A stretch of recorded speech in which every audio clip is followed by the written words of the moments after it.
Blog Talk Radio.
Hello, everyone, and welcome to the Mortuary of Shadows. I am your host, Stephen76, and with me, as always, is my beautiful wife, Kaye. Hello? Hello. Hello. The Mortuary of Shadows is brought to you by a group called the Poetic Slice of Life.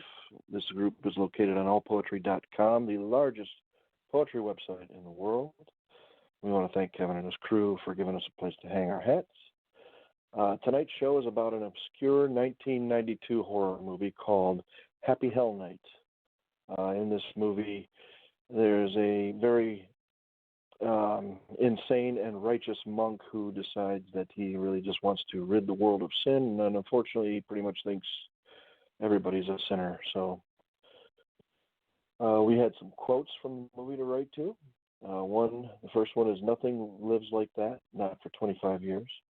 The other one is, What do you know about 5 Delta brothers being murdered in Winfield Cemetery?" The other one, which was the most popular, "What we raised was a personification of evil."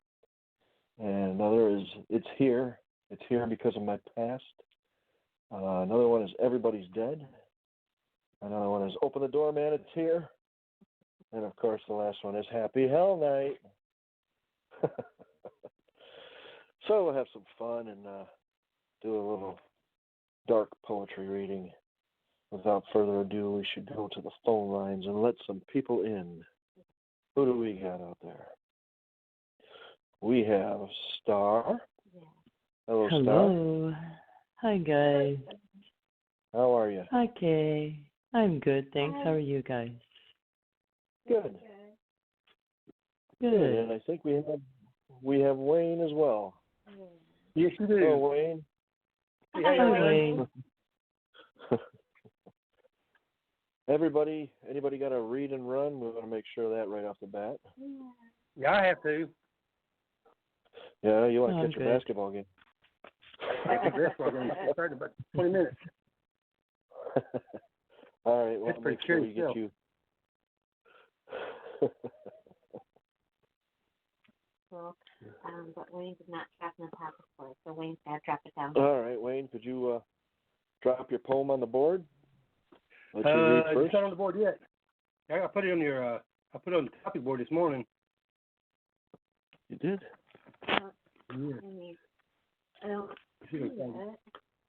Maybe you put it in the wrong. Maybe you put it in It's the not on there, wrong. right? It's not on there now. I'll go get it real quick. Huh. Yeah, I don't see it in the topic folder. Yeah. I'll get it for you. Okie doke. Yeah. Okay, cool. Okay, here you go. Sorry, I'm talking to my cat who's all over me during every show. Yeah. Well, I There think it it's is. darling when he leaves when we hear the cats in the background. So cute. Yeah, I got it posted. All right. You can read when you're ready. Okay, I wrote this morning. It's called A Long Time Coming. And you'll hear the prompt I used. Nothing human lives like that. Not for 25 years. Dark nights, cold cemeteries, sweat and tears, shuffling through endless hours of confusion. All the hours, no, days of exclusion. Now my revenge I will intensively seek.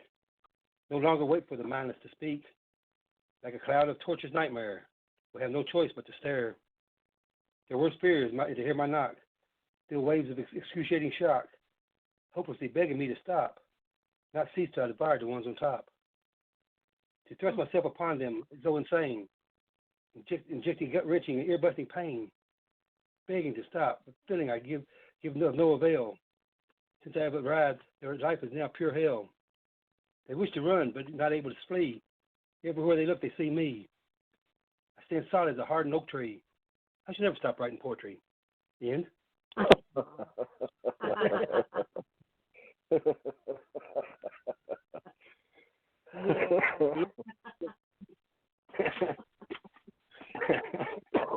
Pretty serious until you got to that last line. Yeah, that's what I wanted to kind of throw you off a little bit. Pretty cool. A little hard, a little comedy. Yeah.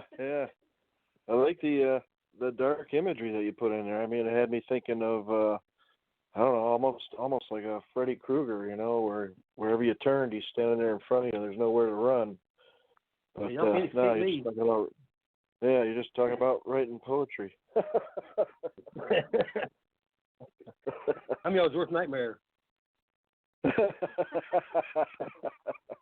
don't think so. Oh, this is really cool. I like this. Awesome. What did you think of it, hon? Yeah, I have to agree with what you said. I love the end. I don't know what more to say. I know a lot of us feel that way. We feel very strongly about our writing, but also, I just love the humor at the end. You start out serious and then the punchline. I always love your punchlines because they always are something different, but always cool as well. Thank you. Yeah. What did you think of it, Star? Well, the first couple of stanzas there are scary as hell, especially not cease till I devour the ones on top. Then it just gets scarier and scarier as you go along. But then you get down to that last line, and I'm sorry, but I bust out laughing. I thought that was great. Thank you. It was an awesome twist at the end.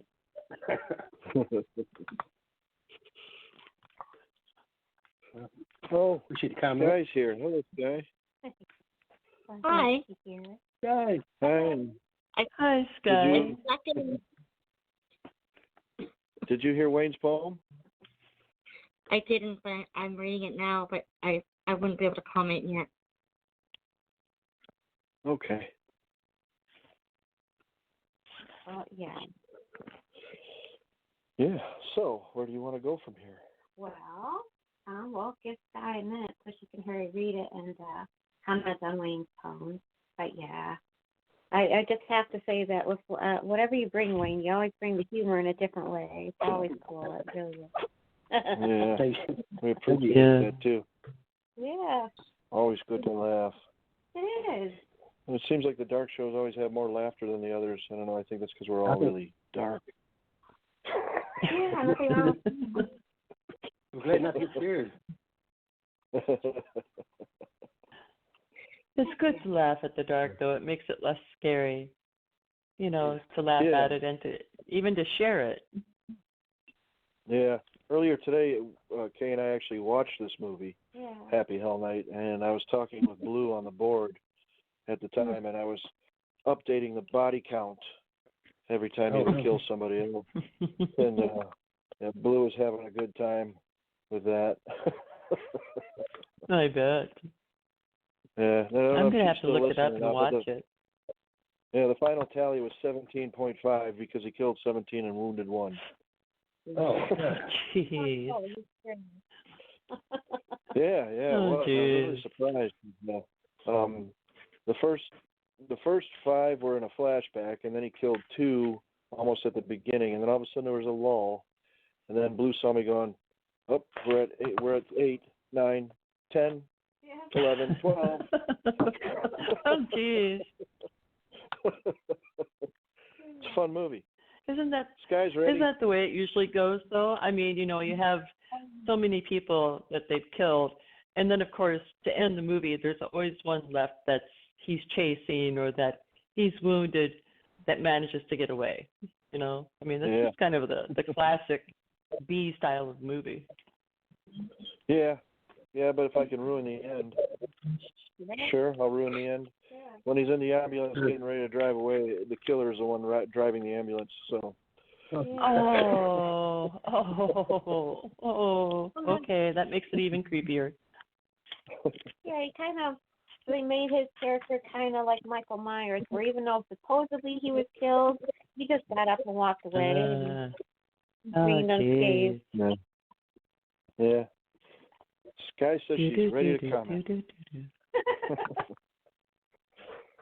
Yeah, I'm ready. I really wanted to bust out in SpongeBob. I'm ready, but I guess I'll try to hold myself back. I hang out with the kids, yeah. I thought this was great. I wasn't sure where we were going. It was really, really dark, and I'm like, where are we going with this? And then I don't know if anybody, it wasn't on mute, so I don't know if anybody's heard me randomly laugh, but that end line was just amazing. I wasn't expecting that. I really didn't know where we were going. This had a wonderful detail. Yeah, that was so cool. To thrust myself upon them so insane. Injecting gut-wrenching, ear-busting pain, begging to stop the feeling like no avail. Since I have arrived, their life is throughout.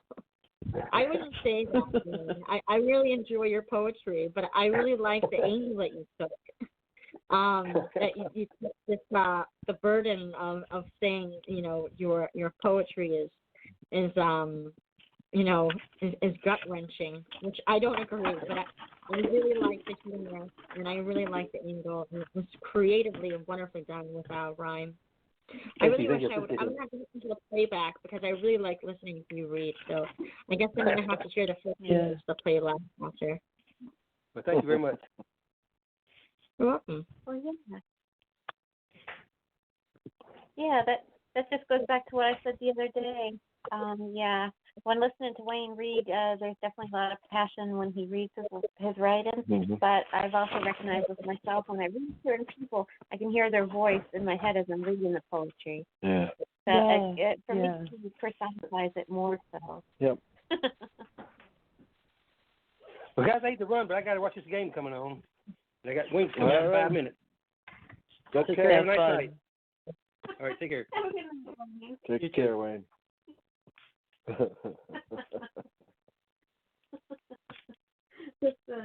Sky press for time. Sky, are you pressed for time? No, I don't even know what I'm reading yet. I haven't gotten there because I was reading something.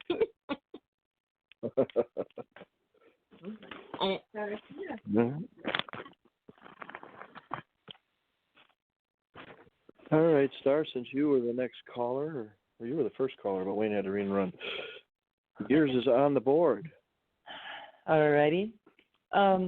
Like I said, I haven't seen the movie. I should have at least watched a clip. But anyway, I just kind of went with the saying of Happy Hell Night. And this is what I came up with. Happy Hell Night, muttered through obscene lips.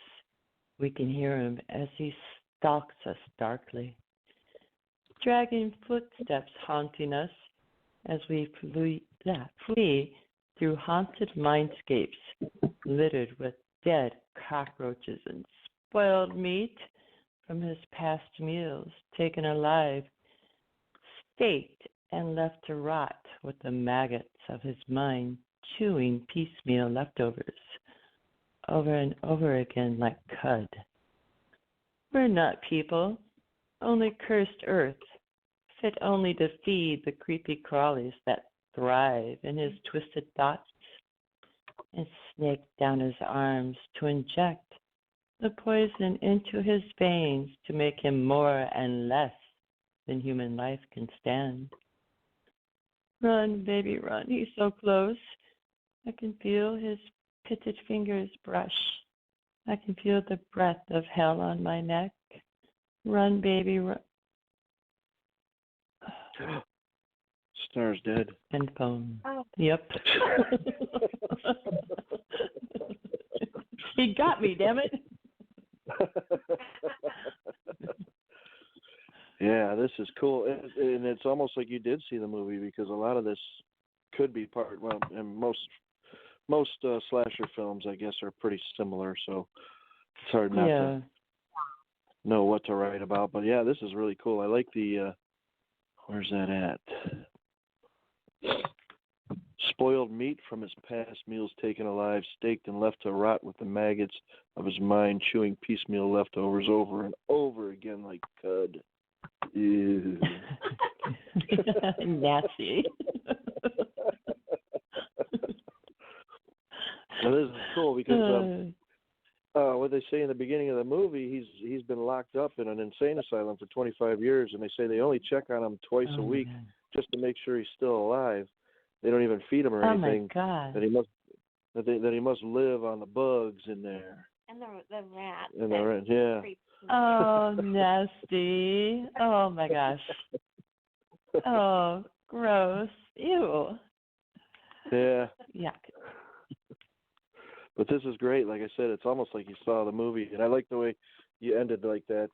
I've written a few that end like that, and I've read a few that end like that, where it's like the person who wrote it, who's writing or narrating, ends up getting theirs in the end, and that's always pretty cool.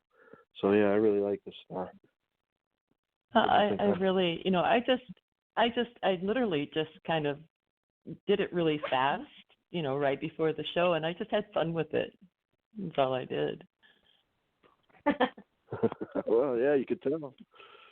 Yeah, I mean, it came out in a cool way. Thank you.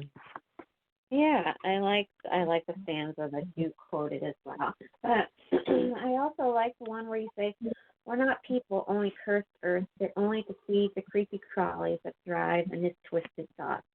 It kind of makes me think of conversations that I have with Joseph Moon at times, because he talks in that way at times. But in some way, cool. it is true. Yeah. Cursed earth. Yeah, that definitely would. That does sound about right, because of a lot of the badness that's in the earth. I know a lot of things that happen are created by man to begin with. but then the cursed earth as well. For reasons, it just stands out for me because it makes me think of hauntings as well. This is an awesome ride all around. You definitely had a lot of fun with it. Yeah, thank you. Yeah, I truly did. It was a quickie but a fun one. Yeah. Those are always cool. Yeah. Yeah, What do you think true. of it, Sky? They're always fun. Oh, I thought it was great. The meat from his past meals taken alive, stocked and left rot with the maggots. Oh, the M word. Oh, the M word. Oh, yeah. Oh. And his mind chewing piecemeal leftovers. Oh, that was so gruesome. I loved this. It's so weird how I'm like, this is so gross. And I'm like, I love it. Oh, thank you. I've got issues. So and I really liked that the way that you wrote. I doubt that you were sitting here line by line trying to do this, and it probably just flowed wonderfully. But these inner rhyme, like cursed earth, the inner rhyme of cursed earth, the alliterations sprinkled throughout. I just thought it makes it flow so wonderfully, and it just has a rhythm to it. The littered with dead cockroaches and spoiled. Oh, I'm like, I have crawly things on me right now. But I really, really liked the ending. Oh, thank you so much, Guy. That's a great comment. Thank you. When the poem is making me itch my body because I'm like, but I really liked the ending the best. I think with the end of Run. I liked the theatrics of it.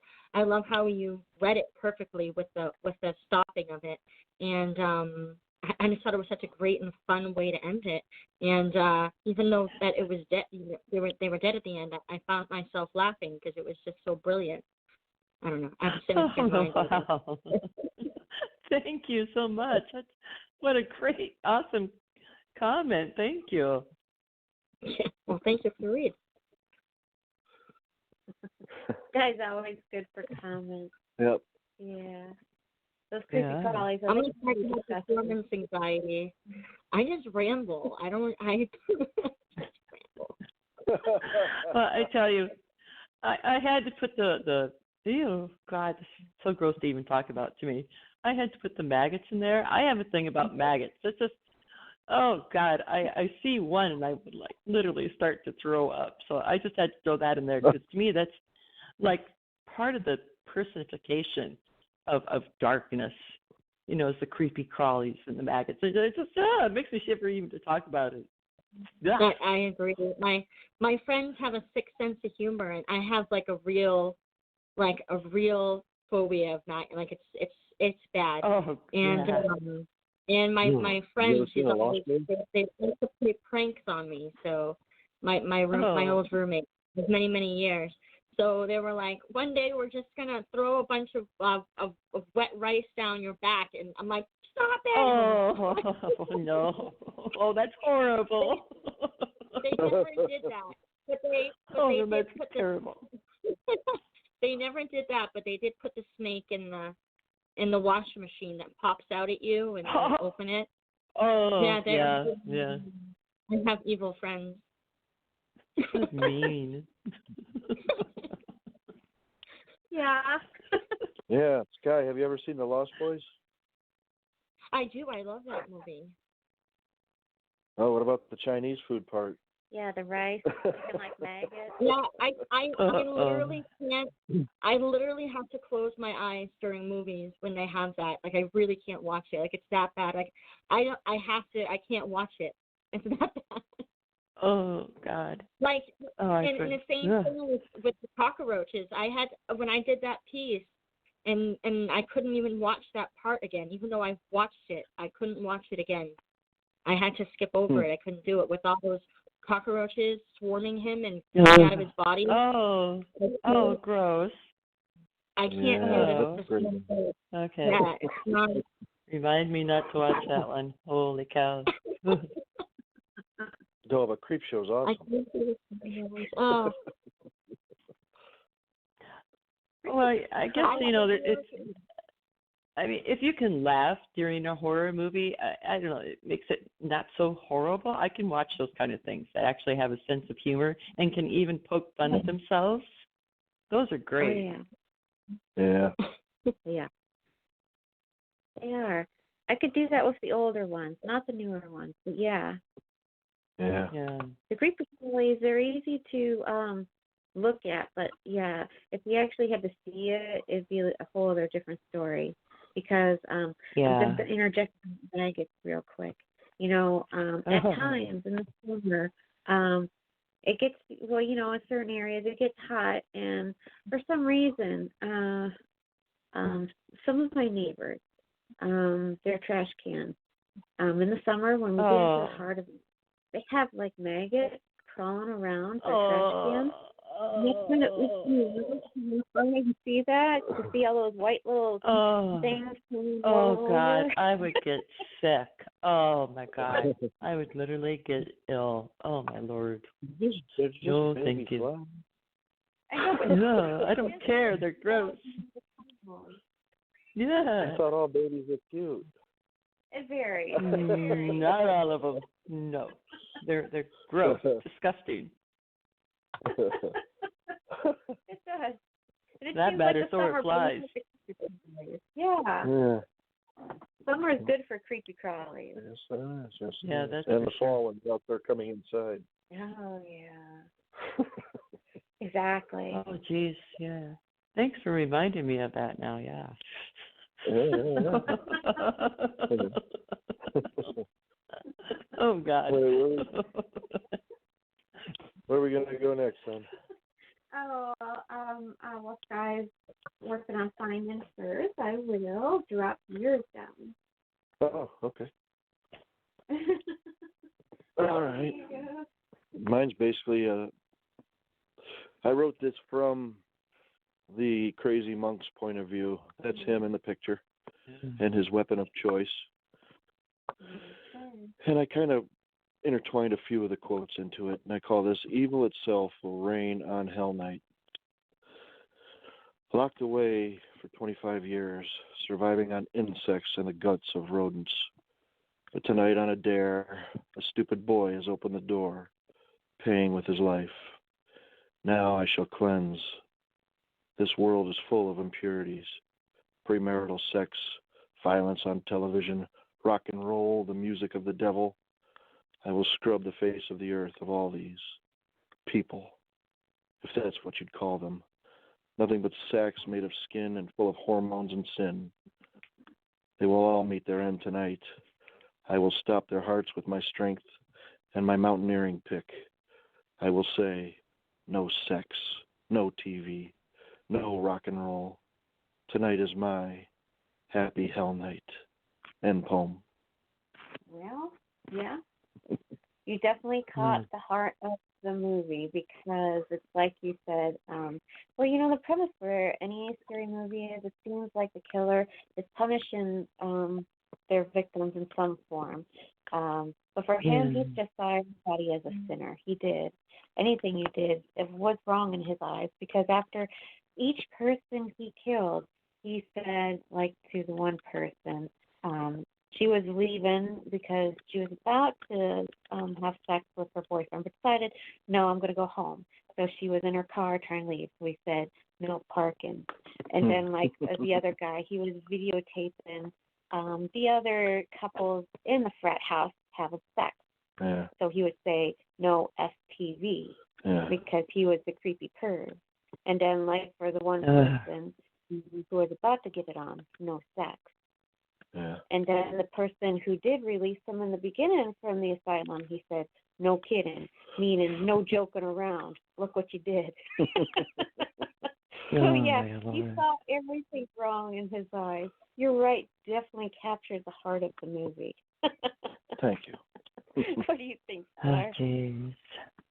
Oh, yeah, this is really scary.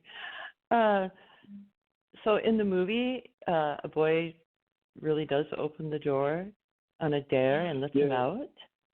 Yeah, it's Oh, hazing. God. He's at the local college, and these two people that wanted to get in the frat, that was what they had to do, is go take a picture of him. That's all they had to do. But of course, they had to open the door to take a picture of him. Yeah. The one boy escaped, the other one was killed. Yeah. So the one that was killed, he said, no kidding. Oh, Jesus. Well, yeah, this is, oh my gosh, now I shall cleanse the world of impurities. And I suspect, yeah, he thinks that everybody is an impurity. But you read on down, it's like, no sex, no rock and roll, no TV. Well, damn, the guy just doesn't believe in any fun at all, does he? I mean, my gosh, what, he doesn't. I mean, it's like he truly, the way that you put it in here, he truly thinks that people are how do I want it? Are dirt, are worthless. Mm-hmm. He's this really hits me as being scary, as since you really point that out, how he thinks that we're scum, literally the scum of the earth. Yeah, this is awesomely scary. Yeah, he definitely was the party pooper of the bunch. Yeah, he was. Yeah. Thank you, Star. Yeah, I'd say. What do you think, Kai? Yeah. I thought this was great. I really like, I do love your rhyme, but your free verse is really, I mean, I don't see them as often, but they're really done well. It's very sinister. But I like the line breaks most, the way that you make the reader pause. Because, in killers in movies, you ever notice how they're so slow? But they always catch up to everybody. It amazes me. Yeah. The killers are always most of the time are like calm and collective, and they're just like walking around, and they always just seem to catch up. And you're right with the spacing. It kind of reminds me of that whole vibe, especially the people, if that's what you call them. And your body and your breath is automatically going to pause when you're reading this. And I really like that pace that you put into it. The people, it is what you call them, nothing but sacks of made skin full of harmonies and sin. I really love the sacks of made skin. That's really gruesome, Stephen. Thank you, Scott. Yeah. When you take, it reminds me of that, Texas Chainsaw Massacre, and he starts sewing the faces on his face. I just can't take it. But I really enjoyed it. Surviving on insects and guts and rodents. I like how you put the story. And I was really bad. I didn't watch it. I'm gonna have to go back and see it, because I really like the bit of flash fiction that you have and the storytelling. And I'm always impressed by that. You can take, a show that you love or something that you love and kind of crush it down into one poem, and still I can still get the gist of the show or the episode or the movie that you were talking about, and you can see your passion in it when you do that. So really well done. Thank you, Scott. Yeah. And just to let you know, I've said it a few times, but it is available to watch for free on YouTube. Yeah. Oh, cool. Good old YouTube. Good old YouTube. I watch a lot on YouTube because Mostly music. well, yeah, a lot of music, but yeah, sometimes YouTube is a better venue. But yeah, I just want to go back to something that Star said. I never thought of it that way, as to how that he saw human life as worthless. Yeah, I never really thought about that. Because I guess in his eyes, everybody was worthless. If he was just so easy to judge, so easy, and see them as nothing. Yeah, even a priest. Yeah, because one of his murders was a priest, actually. Yep. And he was a monk, so he shouldn't be doing that. Well, yeah. But what do I know? Yeah. And there's actually two names in the movie too. Sam Rockwell is in the movie. Yeah, when he was first starting out, that was one of his early Yeah. roles. He was only in there for a few minutes. He was in the flashbacks because what's his name? The guy who played the father and Darren McGavin. Darren McGavin, the guy who played the father in A Christmas Story. Sam Rockwell plays the young version of him in the movie. Yeah. Okay. Yeah. And Cool. Sam Rockwell, he's in that show on Netflix, Epic Family. Yes, he does a voice for that. Yes. Yeah, that's the only thing that's coming to my mind right now. Well, he was in The Green Mile. My favorite movie is Wild Bill. Yeah. Yeah. He was a bit of a bastard in that one, though. Yeah, he was. But he played the role well. So let me go to the next one. All right. Let's have a woman read it. Does Star want to read? Star, would you like to read for Mermaid? Sure. Let me get back down here. Okay. The Science of Things by Mermaid. Open a door to shut the core. Science of things. So long as all pipes remain clean. Wash a syndrome. Dust all concealed waxed evidence. So long as all pipes remain clean. Close succubtors. Wooden charred beams, nothing feels real. So long as all pipes remain clean. End poem. I'm sorry, I probably mispronounced that. I didn't recognize the word. Yeah, I'm not sure either. I think you came pretty close though. I think. Have to look it up what that means. Yeah. What'd you think of it? Well, it says down here that she went with the prompt, nothing human lives like that, not for 25 years. And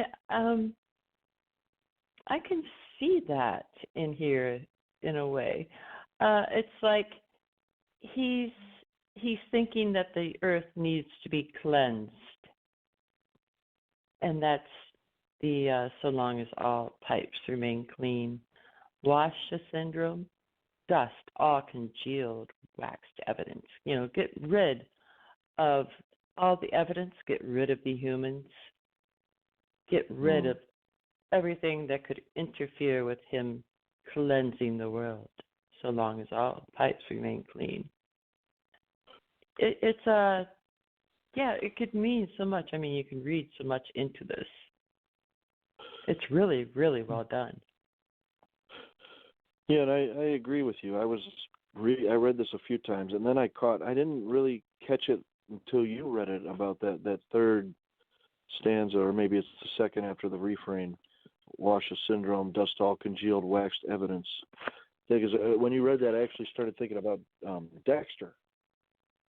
Dexter? Yeah, the show Dexter. Yeah.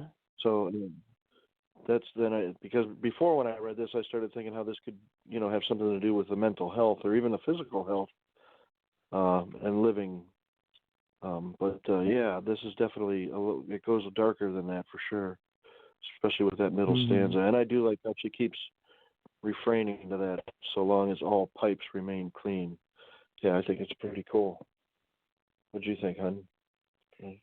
Well, yeah, I have to agree with what Star says, because there's, for some rights, there's many different ways you can look at it, and unless you are the author, sometimes it's hard to understand the meaning, but also sometimes it's good to see it from many different views, because I know for me, I saw it from a physical aspect, because I noticed there were certain words that reminded me of medical terminology in its own way, because it did have its own unique word usage. But then when I talk about pipes clean and syndrome and congealed, it did make me think of blood, and then meaning as a sign of sickness in the blood, and I know I'm saying this wrong, the cicadas. I don't know how to say that, but it did make me think of cutting through it. Yeah. I looked it up. Okay. I looked it up, and it's secateurs, and it's a pair of pruning clippers for use with one hand. Oh. Yeah. Okay. Yeah, that could be. Well, yeah. Then that can easily be seen as cutting through then. Yeah, and then when you're right.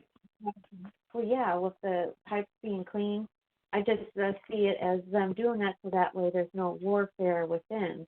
But yeah, there's a lot of great takes on it because it's the title alone, it touches on science, and health is science.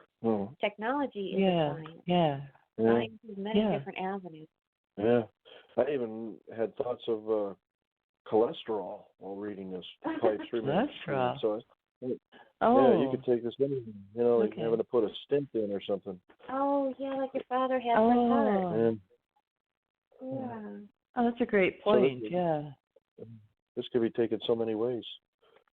Yeah. Well, and with the dust. Go ahead. With the dust all congealed, waxed evidence, which then made me think of candles, and it's kind of like he's trying to brush off all the dust that is invading the earth, or that is coating what he sees as the candles of the church.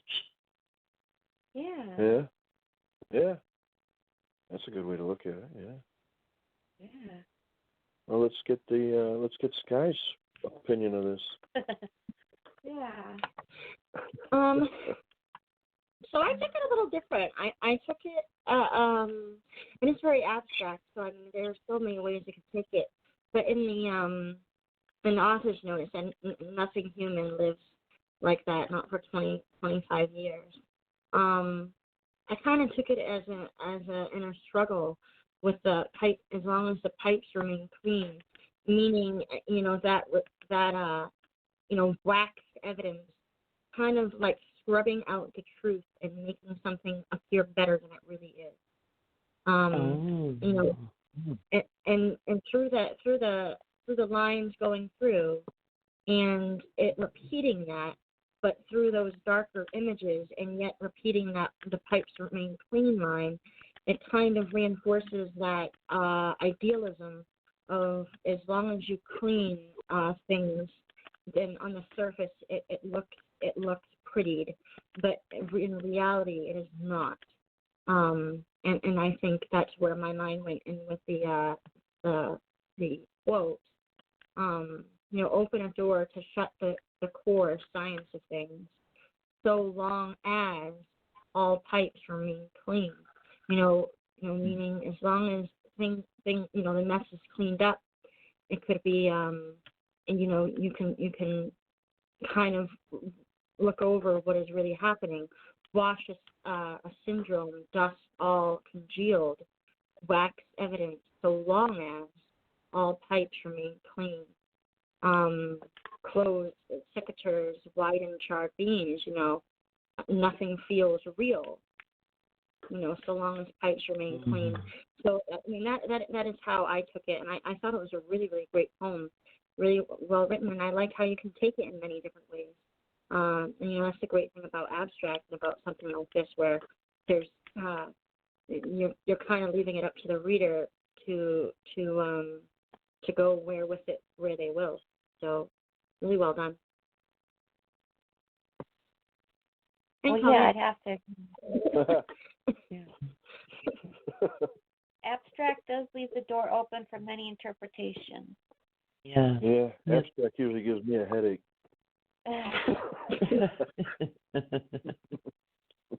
I can't write abstract. I just can't. I just don't have that talent.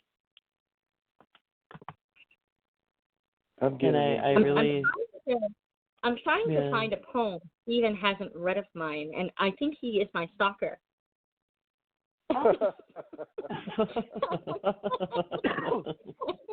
Except when you delete them.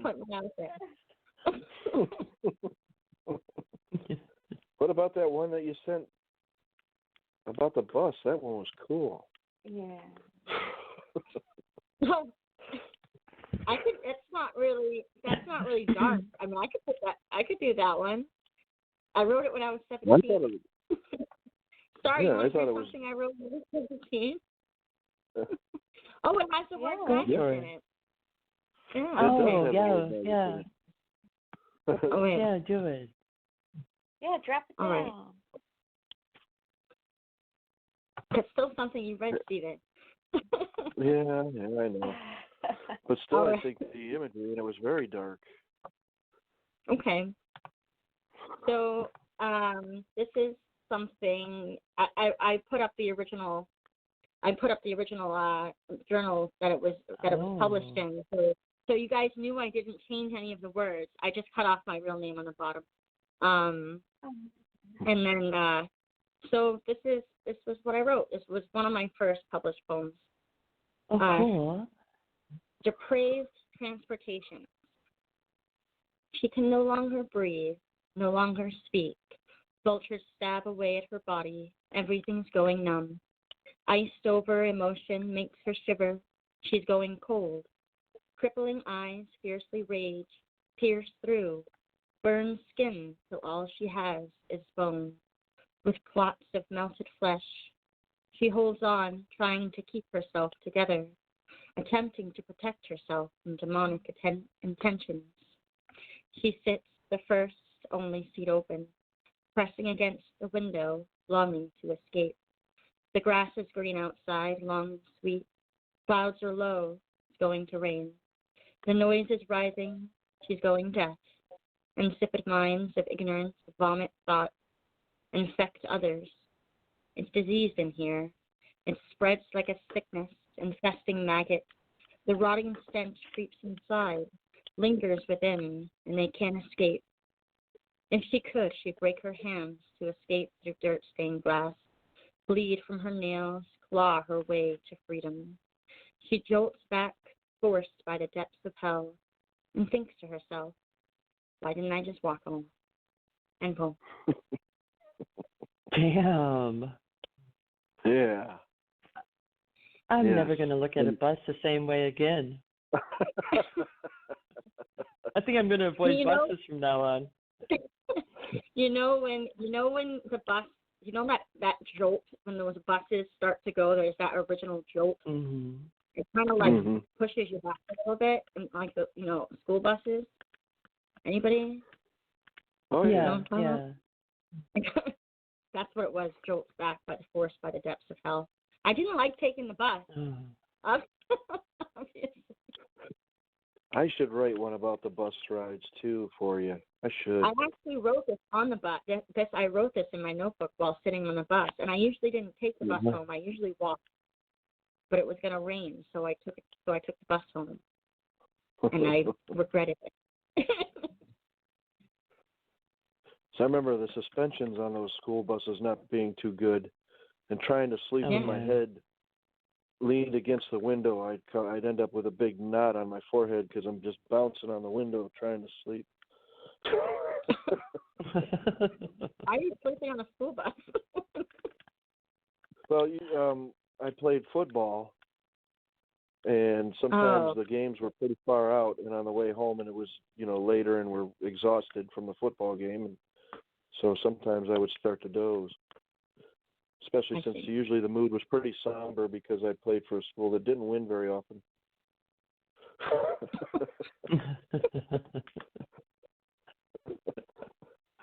We only won 3 games in my senior year. Oh, jeez. Oh, for heaven's sake. Yeah. Well, I tell you, you took us on a hell of a bus ride to hell. I mean, I feel like that's where this bus is going. No stops, no getting off. You are just doomed.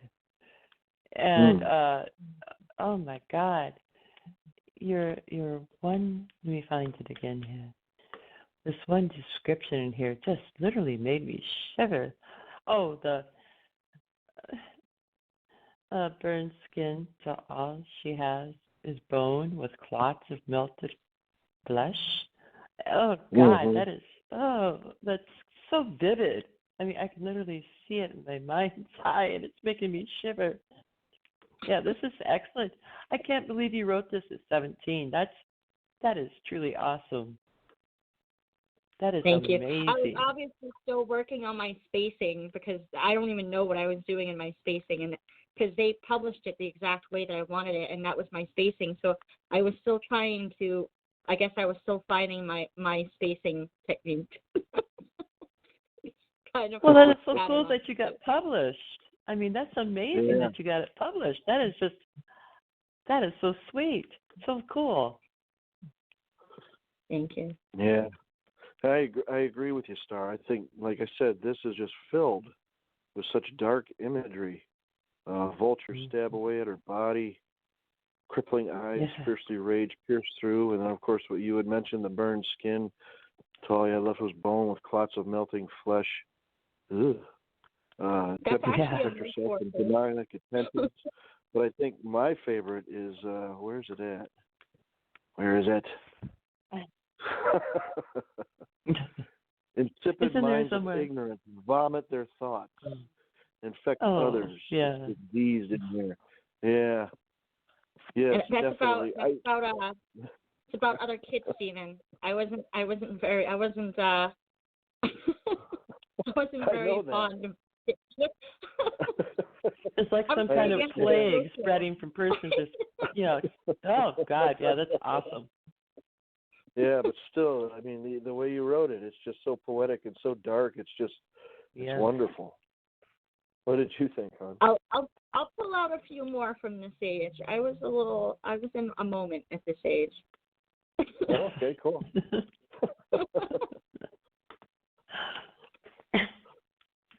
Well, I will say that this definitely, I see it as a rite of life because, growing up, the last 3 years of my schooling, I was homeschooled by my sister because my sister is 7 years older than me. And when I was 16, she moved back home, and she helped to homeschool me the last 3 years.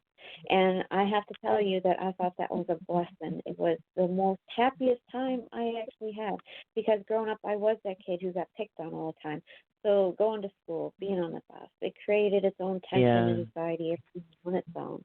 And, when you write certain words about, no longer being able to breathe, not being able to speak, and the vultures stab away at the body and everything is numb. That's like the daily ritual of trying to get through the day in itself, but also when you're that age, it's even more intense because it seems like it's universal. No matter what age you are, some children will be cruel, and it's just the way that it is.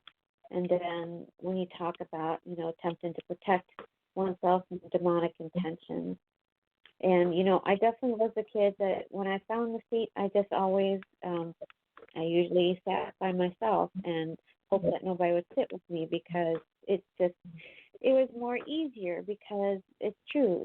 The kids back then, they were not very kind. But then, speaking of, instead of just ignorance, vomit their thoughts.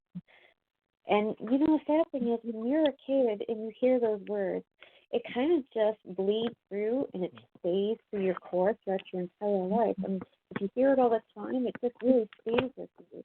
So I definitely see this as a rite of life as well because no matter what age you are, you will encounter moments like this from situations and encounter, moments of people with words and hurt. And the thing is, when you're a kid, you don't understand that mentality. But at the end of the day, I do adhere to the fact that nobody is blameless, even children in certain respects when they are mean to other children, because everybody has hurt somebody. And nobody can sit there and say that they haven't, because then that would be very wrong to say. And that would carry a righteous tone. Mm-hmm. So, this definitely, I see it as a great rite of life, and I relate to it greatly because I hated school. I was glad to be done with it. Well, I had a lot of opportunity in the high school that I went into.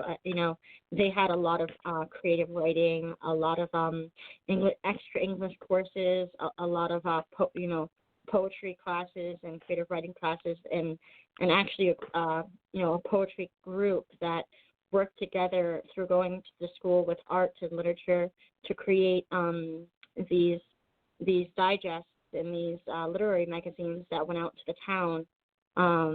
And so I got to be a part of that, and that was, you submit things and they go through blindly, and basically they get voted on through blindly, and that is how they went. So there was lots of opportunities there in the school. So I was pretty lucky in going to a school that had so many opportunities like that. Oh yeah, yeah. you were fortunate. Yeah. Mm-hmm. I don't know how it is for law schools, but when you say that, I know that in the school that I did, because I went my freshman year to high school before I was homeschooled for the last 3. But yeah, there were opportunities because there were these vocational courses that they offered for children to take. So that way, when they got out of high school, they had a trade. So that way, if they chose to not go to college, they can focus on the trade that they studied for, like auto mechanic, a beautician, stuff like that. I went to a very small school. There weren't very many opportunities. Football, baseball, basketball. Mm-hmm. You lived in a small town. Mine was bigger. There were hundreds of people in my class. I went to a school. It's bigger. It's bigger than any New England college. Wow. Bigger than any New England college, and it's a high school. They gave us 7 minutes between each class to be able to walk across campus to sit to our next classes, in case we needed Holy to. cow! And Robert Frost taught at it, and they still had his original room that Robert Frost taught in. Yeah, and I took my first year Latin in the class that Robert Frost taught in the bell tower, because they still use that point for classes in the main offices. Yeah, it's really good. I went to a very small school. I graduated with 34 others. Yeah, small class. Oh, wow. Hundreds, Stephen. I just want you to map hundreds of people. I just don't know anybody. People are like, oh, you graduated that class? I'm like, yeah, we don't know each other. There's literally hundreds of us. We don't know. Our school was so small, seniors were dating freshmen. It was very small. It was. Oh, jeez.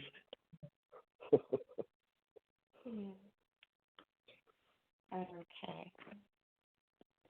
I am going to drop the next right round. Okay.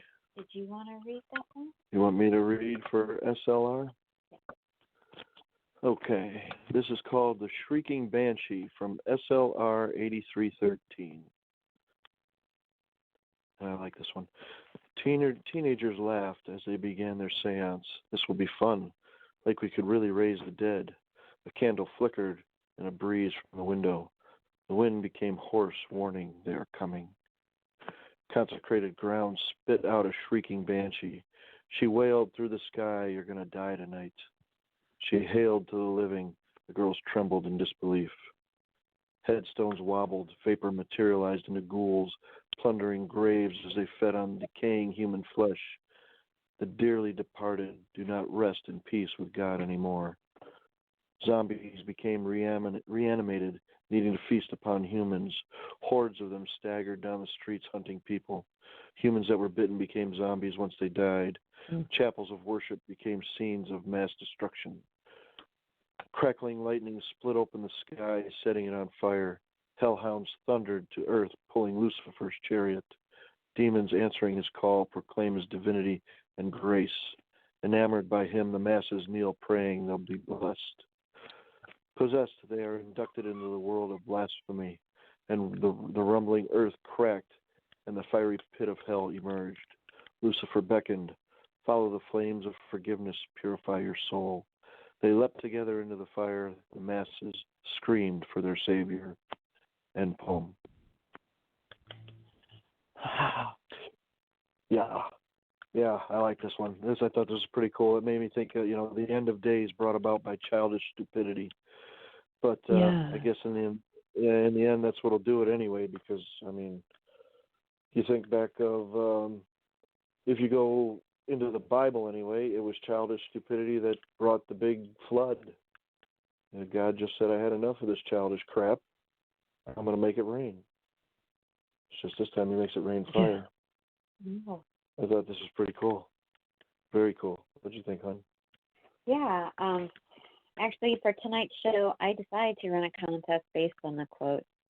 Both Mermaid and this one, they were the contest winners. And we're going to be reading some of those more contest winners as we go along, too. But what you said is very true. Waking the dead is a bad idea because they wrote to the quote, the personification of evil. And, I don't think I could have said it any more better than you did. Because, it kind of goes back to what I always say and what I just said. Nobody is blameless. Everybody causes hurt. Mm-hmm. And when you keep inflicting, it's not productive. It doesn't. Right. Yeah. So this was a very great right because it reflects what you said and what I have been saying tonight with some of these rights. But it's a great right. I don't know what more to say. What do you think, Star? Oh my gosh, holy! You start out with the teenagers doing their séance. Oh, this will be fun, and all of a sudden the wind comes up, and the ground splits, and this banshee comes pouring out, and she's followed by zombies and demons and crackling lightning, and she just gets more and darker and darker as you go along. And where she speaks about Lucifer's chariot, coming up from the split earth, the demons answering his call, proclaim his divinity and grace. Oh my God. I have to say, I think this is one of the darkest poems I have ever read, period. I really do. I mean,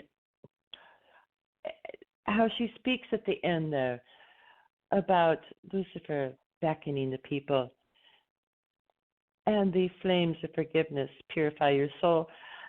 And, oh my God, and the masses scream for their Savior. This is beyond dark. I mean, this is hell rising. This is freaking excellent. I definitely agree. What did you think, Sky? I think Star has me topped out on comments. I really love this. I mean, it has Lucifer's chariot, demons, zombies, banshees. It has so many things threaded throughout. And it just envelopes, plundering graves. And the dark images, like Star said, were absolutely stunning.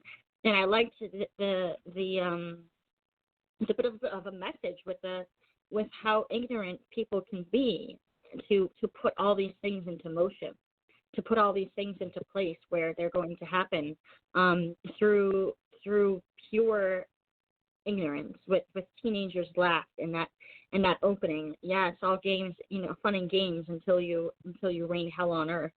And I think that's a message that can be threaded out with many things.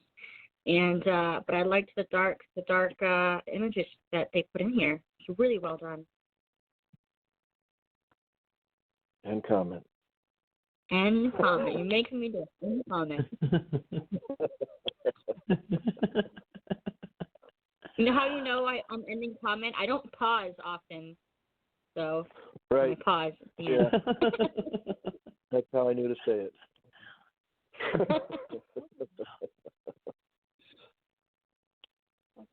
All right. Yeah. And I am going to drop the next one down. This was also a contest winner. This is by Arbab, and he always writes for a lot of my contests. And this is called Demonic.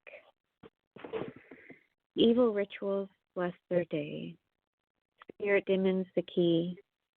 Brave Satan to keep good at bay. Gross stings placed like a bee. Soot heart emits vile melody. Due to own core's disharmony.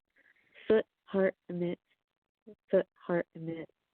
God will stop good in harmony. Evil rituals bless their day. Load of venomous filth. Oblivious, they've molded clay. Evaporate good tilth. Euphoria at pure demise. Frighten them like infectious flies. Euphoria, euphoria. Lucifer's love, the treasured prize. Evil rituals bless their day. Blasphemous digression. Merriment and positive play. Scared route to ascension, sacred route to ascension. The divine realms, strong, united. Holy beings can't be blighted. The divine realms, delighted wickeds, nearsighted. End of poem. All right. What'd you think? Oh, me.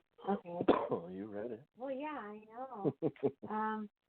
Yeah, I'll just say what I have wrote in my comment, that bonds, they do remain true with love, and that the dark that resides, there's darkness in everybody, and it's all about how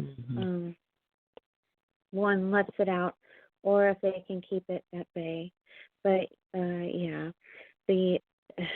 when one touches on the darkness in certain ways, then it is like holding hands with Lucifer. But if you stay on the right path, then you won't be walking down the wrong path. In life, though, it is always easy to stumble because, nobody's perfect. People stumble. But if you can get back on the right path, then it shows that, you're trying to choose the right path instead of going down the wrong one. Mm-hmm. Yeah, I like this too. I kind of took it at face value, where it really paints the dark imagery painted a picture of Satan worshipers to me, which I thought was pretty cool. But I really, that last line, delighted wickeds nearsighted. I just thought that that was a really powerful line, because to me, it seems that most wicked people are nearsighted. They only have their little circle right around them. That's all they see. They can only see what's good for them. They don't think about, other people and what might be good for them. So at least that's what I saw in that last line. I thought this was really powerful, and I think that, I don't know. I mean, I don't know how you'll take this statement, but I really think that his writing has really improved over the last, since I can remember reading some of his stuff from it earlier. And this is like really, the last two things I've read from him have just blown my mind. So I think he's really improving. Excellent, excellent write. What did you think, Star? Yeah, I have to agree. I saw it the same way that you did, as a bunch of Satan worshippers. Evil rituals bless their days. Oblivious, their molded clay, evaporate good tilt. Euphoria appear demise. And I also agree with you that, that last line, to me, that really brings home the point that all the stuff above that, the worshiping of the Dark One is total, well, not only nearsighted, but blind. They're blind to the harm they do to others. They're blind to the harm they're doing to their own souls by worshiping the Dark One and believing his lies. This is a wonderful, wonderful write. I really also enjoyed how he kept repeating, the repeats of soot, heart emits, euphoria. Yeah, this is awesome. Excellent comment. I agree. And Star, you just commented Star, so I'm going to try for Sky. A lot of people do that, and sometimes I can't tell which one, if there's a lot of people in the room that they're calling on. Yeah. I thought you have trouble too, huh? If they're both short essays. Yeah. I thought this was so great, and Star had touched upon it a little bit of the repeat, but in itself, it kind of had that chanting feel because of those repeating lines. It's Siddhart submit, euphoria. It has that bit of chant-like feel, which I think gave to the message of the piece a little bit more. And I read our Bob from time to time, and I often see him writing in larger block paragraphs. So for me, this is different from what I normally see him write, and or the very shorter lines. This has more spacing and a little bit more form play, and I just thought this was just really really well organized and thought, but more so in meaning as well, and in language. But a load of venomous filth, oblivious of their molded clay, evaporate good tilth. I mean, that is just wonderful language and wonderful rhythm. Really well done. Mm-hmm. End comment.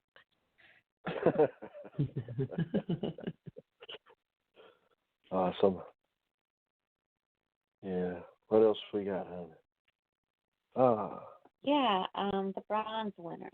The bronze winner. Yeah, did you want to have Brian? I was going to ask if Sky would like to read for Iqbal. As long as it's an easy one. Let me just refresh because I did something to my. Okay. That's quite the picture at the top. I love this guy. He answers a lot of my contests. He's good. Rising Evil, and I love him, but I don't know how to pronounce his name. Osman. I think it's Rising Evil. I think it's Iqbal. Yeah. It's funny. I've known him a long time, but I'm not sure how to pronounce that. But a Rising Evil. The pre-planned disaster to destroy all good. Children born as strangers, erupting from their cocoons, be it in the innocence of simplicity or respect for elders, explicit sex roles, holding excessive viewership. Crime explodes like volcanic lava beyond control, spewing hate and malice all around, greed for the material world, and an irony meant not to last. Destined to meet its doom, forever gone, when only good deeds will matter. In the atonement of life, unfolding before your very eyes, as we seek the blood from the piles of this planet's very core, evil propelled in self-destruction, all we did raise was the personification of evil. End poem. Oh, that's good. Yeah, excellent read. What'd you think, Sky? I thought it was great. I am often impressed by him. I'm gonna have to send him a message and be like, "How do you pronounce this?"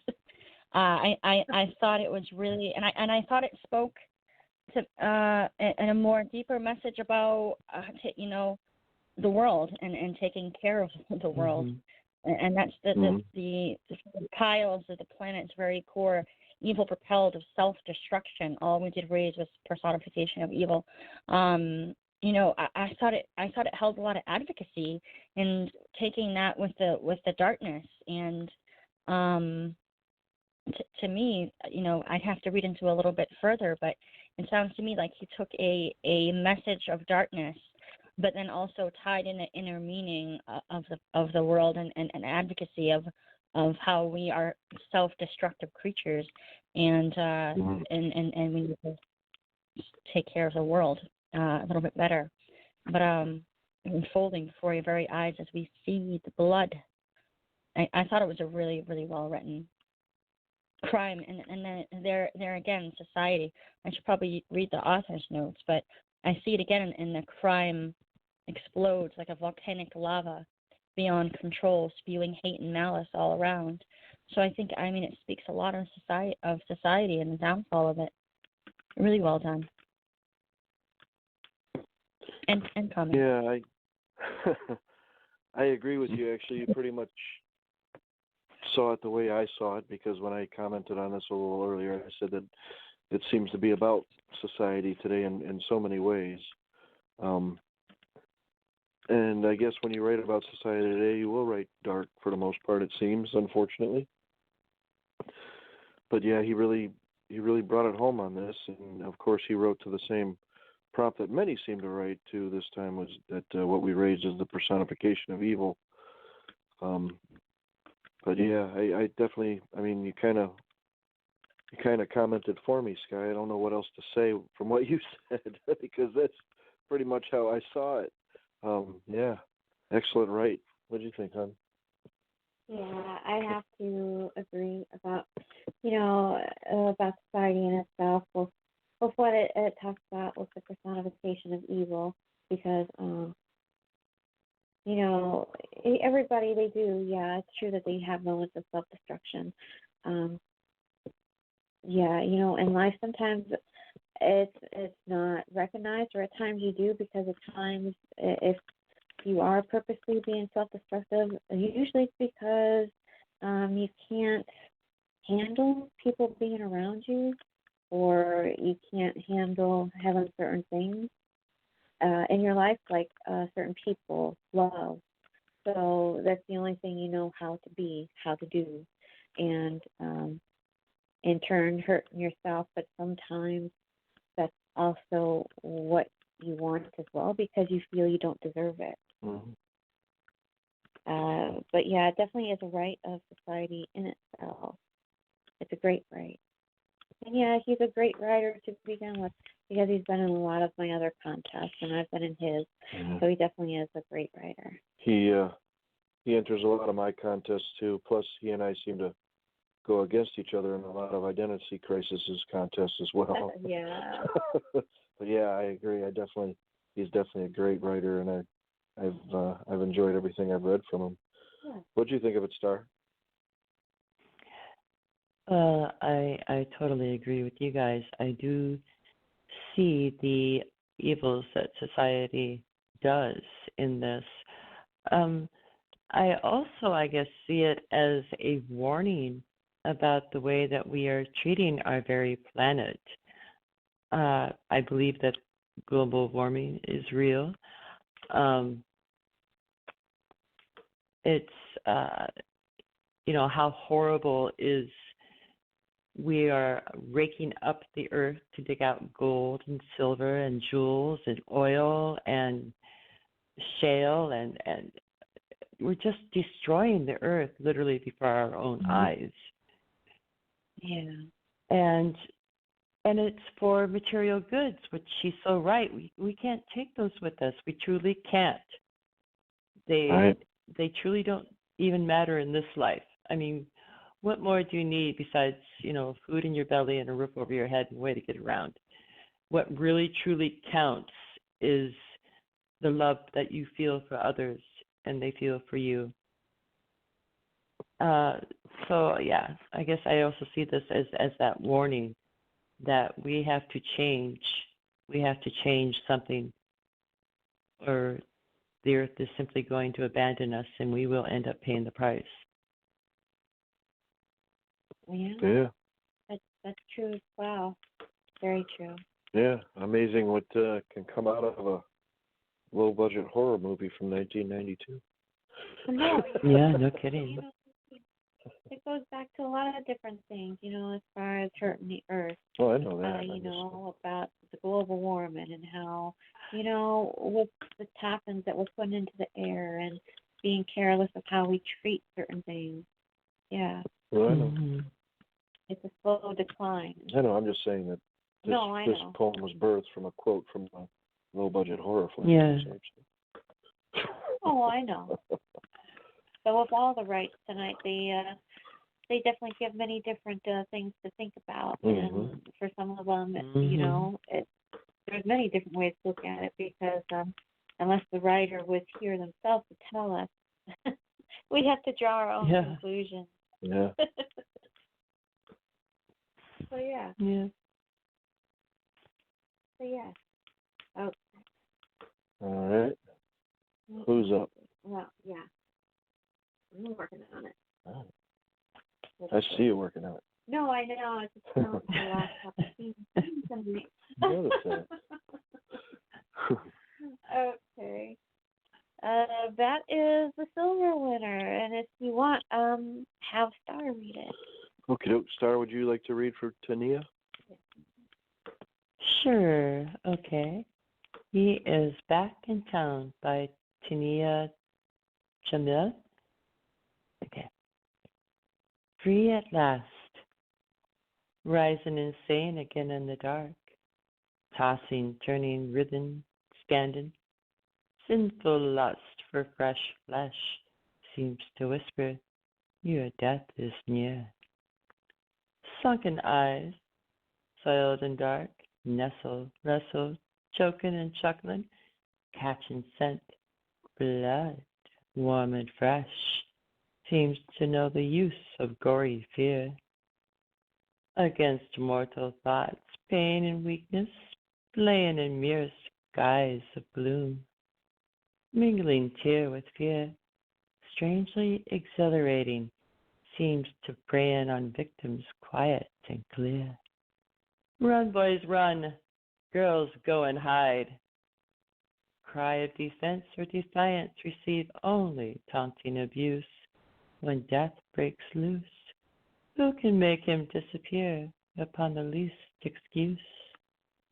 The feast of Halloween, churning, ripping, gripping, tripping, needs a little fine filling, spilling innocent blood, blending well with slime and mud, and skin skillfully peeling. Hope, no mercy here, and talking to a butcher, busy pinning bodies to the ceiling. You must be kidding. Pray to your angel. He is crazy in mood of revenge, taut and stark. End poem. Excellent read. And what'd you think of it, Star? Yeah, this is way cool. The way that she wrote this, running the words together like that, tossing, turning, writhing, standing, sinful lust for fresh flesh, seems to whisper your death is near. That really gives it a lot of impact. And it is so gory and dark, that catching scent, blood, warm and fresh, seems to know the use of gory fear. This is great. I agree. Yeah, I got so many things put in my head from when I read this.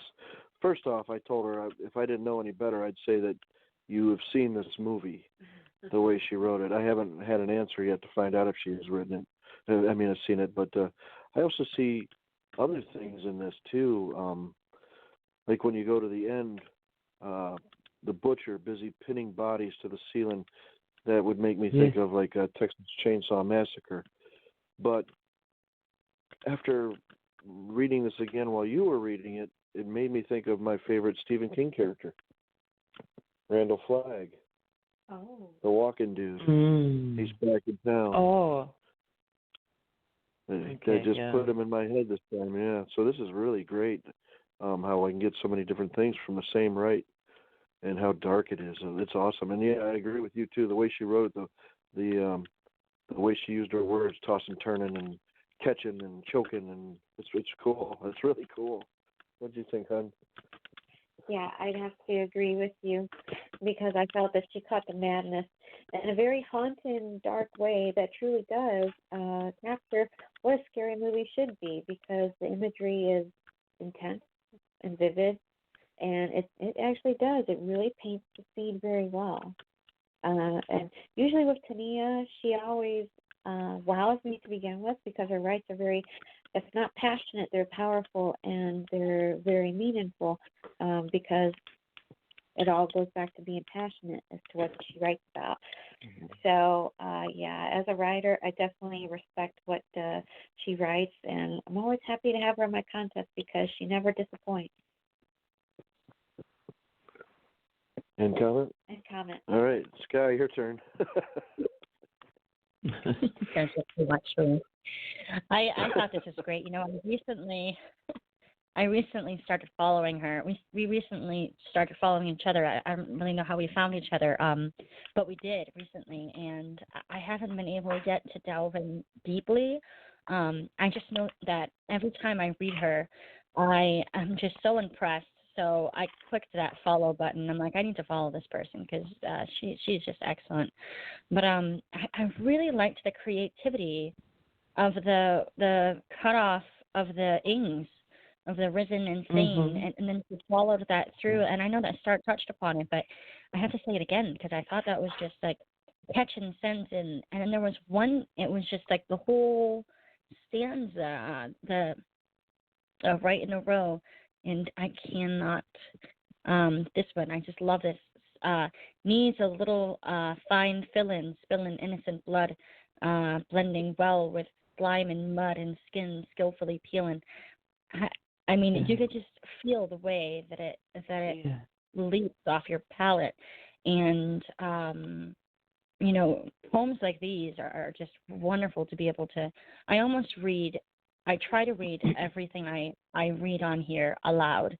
I think it's when I'm reading, you know, when I'm by myself even, because I think it gives it more, and you read it a different way when you read it out loud sometimes. When you read it in your head quickly, you kind of give it more time and more character. And this piece is one of those ones where you're like, I love that I read this out loud because just the way that it sounds and echoes, it was just brilliant. Really well done. Awesome. End comment. Well, and the way that she cut off the G at the end of those words, somehow it makes it even more intense and even more vivid. Mm-hmm. Because you read it quicker that way. You read it. It's not turning and gripping and gripping and tripping. You're reading at a faster pace, turning, ripping, gripping, tipping. You know, whereas the ing, you tend to draw out the word, and with the cutoff of it, I feel it's much faster pace. So I definitely agree with that, Star. Yeah. Oh yeah. And if I may say too, it was nice of her to be. Linguistically correct by putting the apostrophe at the end of each of those that she shortened. Some people don't do that. Yeah. You're supposed to. I envy people, but my grammar isn't when it should be. So whenever I love when people are just good with grammar. I'm just like, can you go proofread my stuff and just put them all in there in the right way? You know, I'm guilty of the same thing. Yeah, it's just so good with my grammar. He's always so generous and giving and polite about fixing my grammar for me. And he's like, I'm sorry. I'm like, no. I want you to, please. I don't mind when they do it to me either, as long as they do it in a nice way. I've had some people do it meanly before. So. Well, I filter it. There's like 50 views and however many comments, and I'm like, oh, why didn't anybody tell me this word was EA and not EE, and I missed it, and you know. So I think it's great. I mean, constructive criticism is how we get better. So as long as people aren't like, this is awful because you did this. Yeah, I think there's a way of doing it right. Versus tearing someone down, definitely. But I always love constructive criticism. So. Yeah, I can remember one. I think there was one comment I had probably close to a year ago. It wasn't long after I came here where somebody actually said, I after E, idiot. Oh, you're kidding. No. Oh, my Lord. Yeah, that's just being mean. Yeah. I mean, that's not constructive criticism. That's just being nasty. Yeah, but unfortunately they're out there. Yeah. For whatever reason. That's why there's this glorious block button. Yep, that's right. Yeah, I've used it a few times. Me too. Yeah, me too. I'm actually people that tend to be really. I've had people, some people be really rude, and you just really be overly pleasant back. I mean. Yeah, done that too. Yeah. Yeah. Yeah. Yeah, I've done that too. I did that to the one guy who said, "Don't you know any other rhyme schemes?"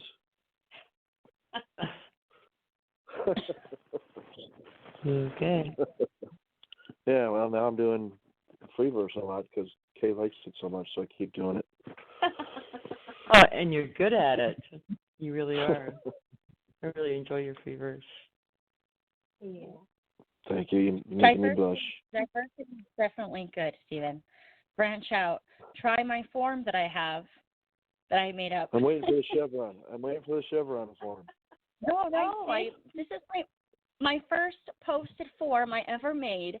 I may have gotten a little carried away with it, but I already have 3 people that are doing it. You've got to try it. Oh. Branch out, Stephen. Branch out. I did. Where's the form? I have a contest. I have a contest for it. It's quite a riddle. I'll have to look for it because that would be fun to try. Yeah, I'll peek. You want me to read Phil? Oh no, I was gonna read. You want to read Phil? Yeah. Okay. Yeah. I just want to say I did peek at your contest guy. I think that Stephen would be able to have a better chance of doing that. I'll peek. Yeah, because I'm still learning actually, so I'm limited in what I put out there. But I think that you're more versed than I could be. Okay. Practice makes perfect. I know, but lately it takes me literally days to write. Nothing comes easy, and it's been that way for a while actually. So what you see on my page, sometimes it's just either scratches from my notebook or something that took days for the longer ones. So I'm not sure right now how my brain would kind of process something that's a challenge. Complete shutdown. But sometimes it's good just for free write. There's someone on here, Stories Untold, I think. She always does these crazy writing exercises, and sometimes it's really good just to stop making it like a work and just free associate write. So I agree. I won't pressure you. What's the name of your contest, Guy? I'll send it to you. Sorry. It's awesome. Thank you. Conisonant's inner rhyme line descend. Okay. Yeah, please send it to me. Yeah, awesome. Thank you. Sorry, Phil. Go ahead. I don't think he'll mind. Okay, this is by Phil the Poet, and it is called If Death Was a Child.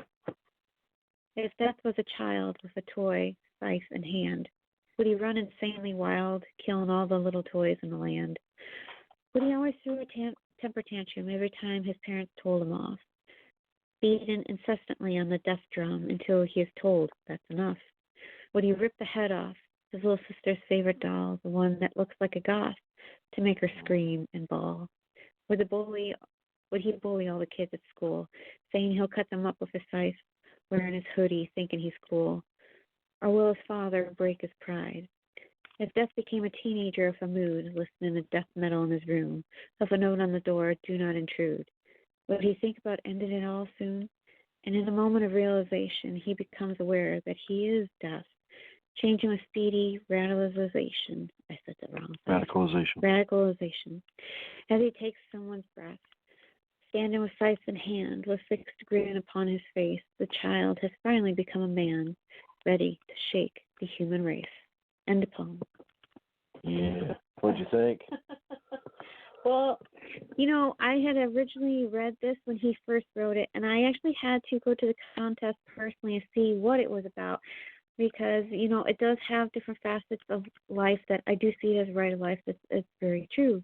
Um, but, it carries a lot, talking about the child and then the teenager, and then the bully at school. This definitely, I can easily see it as a right of life because we all go through those different ebbs and flows as we're growing up, throwing a temper tantrum when things don't go a certain way, or when we're teenagers. A lot of teenagers, they become angst-ridden, or some of them turn to bullies, or they become sullen and just withdraw.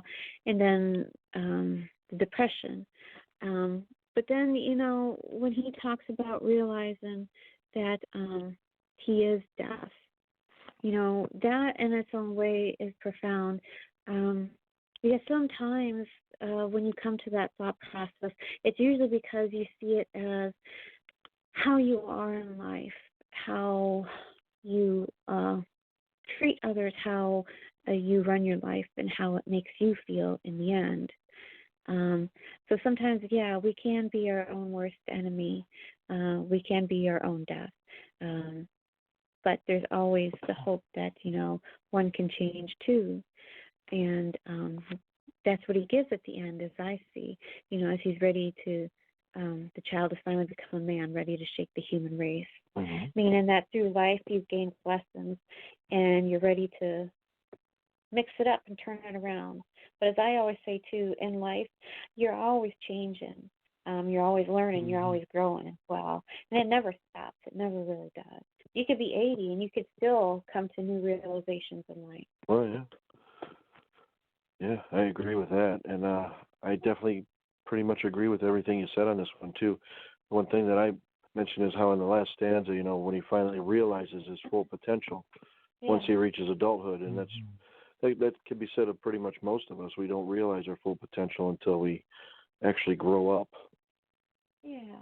And lose the what's the word? The immaturity that I carried for way too long. And still have a little bit. Still have a little bit of it. Just a little bit though. But yeah, this is great. Oh, I think we're all like that. I think well, you have to be. I think yeah. What'd you think of it, Star? Wow.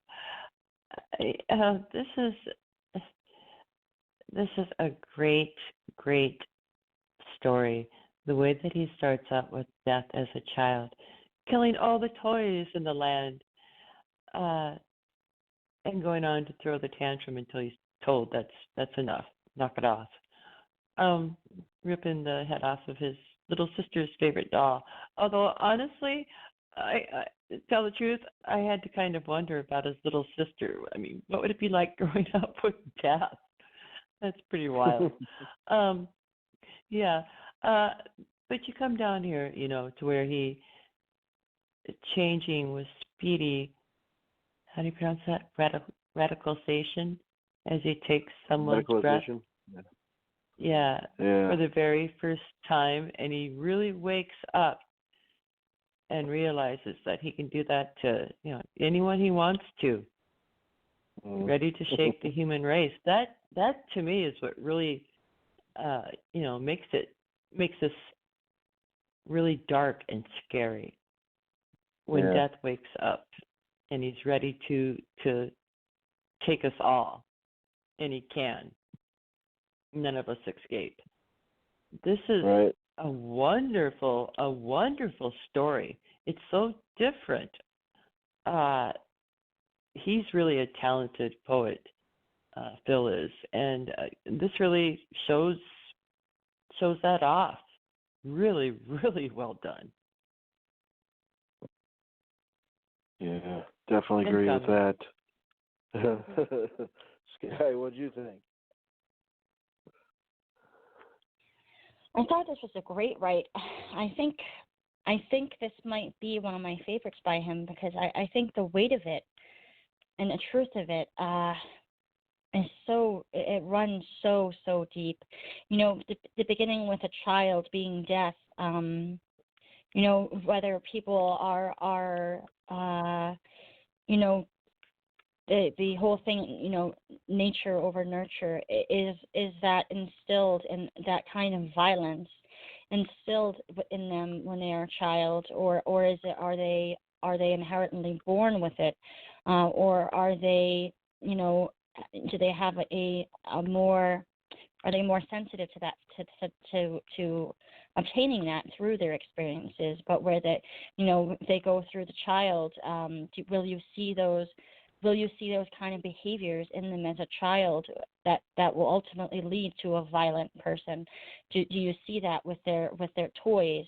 And I see that in a very, you know, when the parents told him off, and, you know, will he rip off his little favorite doll? And you know, to me, and maybe this speaks different to me, maybe because I do have an older brother with a personality, you know, disorder, and you see those hinders when they're very young, and that inability to sympathize, or that inability to understand right from wrong, and that inability to have that kind of compassion, or even understand what that is, and even being so numb to physical pain because of how your body just can't do it because of your you know, what your diagnosis is ultimately, and whether you see that. And so maybe that's why I read into it a little bit differently, but at the whole beginning kind of sets up that is that child. Do you see those things that they do, those actions, is the word I want, those actions throughout when their childhood, and then do they later, you know, would he be a bully at school? And then this part gets a little bit, can go both ways, but, you know, with his father breaking his pride, is that abuse in making it worse? You know, that's what I see, is that with a father breaking his pride, is that you're trying to cure violence with violence, which is never going to work, instead of working towards the ultimate goal and healing. And then you lose that precious time, because I think it's the age of, I maybe 13, I think it is, after 13 or 14, I think it is, you know, clinically in the brain, that is that development there, that kind of who that person's going to be, is as that is settled in that development age. And that's why you have to catch those things a little bit younger. So when you go through that, you know, that treating that violence with the violence and that pride line, and then you go through the death, becomes a teenager, and then closing him off, shutting himself off, and just becoming completely isolated from the world. That stanza, I think, is also very weighted. And then towards the end, with he becomes aware that he is death. So he becomes aware how toxic he is, but not that he is toxic, but that because he feels that way, because that is how the world, and that is, you know, people that are in the lowest and the darkest, when that moment where they feel like there is no hope for them, I am death. I am accepting that. There's that switch. There's that I've given up hope. I'm done trying to be, you know, to be better. And I'm going to accept that I am what everybody says I am, what I have grown to be, and I'm never going to be able to change this. And that loss of hope, I think, brings you to the point where it's really hard to get someone back from that point. And then the end stanza, for me, with the child, the standing in a scythe in hand with fixed grin upon his face, the child is feeling to become a man, ready to shake the human race. To me, that was much a darker stand, where they become that society. You know, those children, and those you know, those violent school behaviors with shootings and stuff like that. And I know that he marked this humor in death and violence, but I read this very, very dark and brilliantly done and very thought-provoking. So, end comment. Very well, Phil. Thank you. Wow. Wow, okay, Yeah, that was really deep.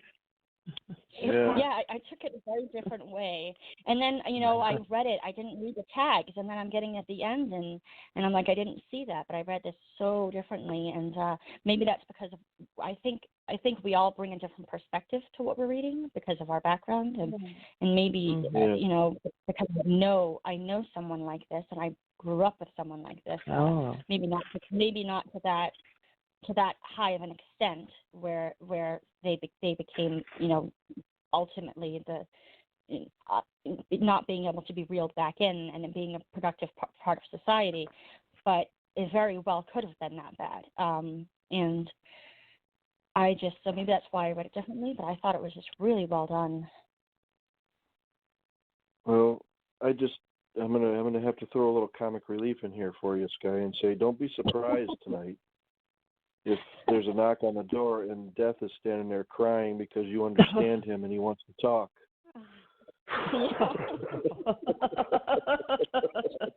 Oh my goodness. Oh jeez. I'm gonna say I'm clocked out right now. I'm in my working hours. Make an appointment. If you want to talk, bring along your little sister. We need to talk to her too. Yeah.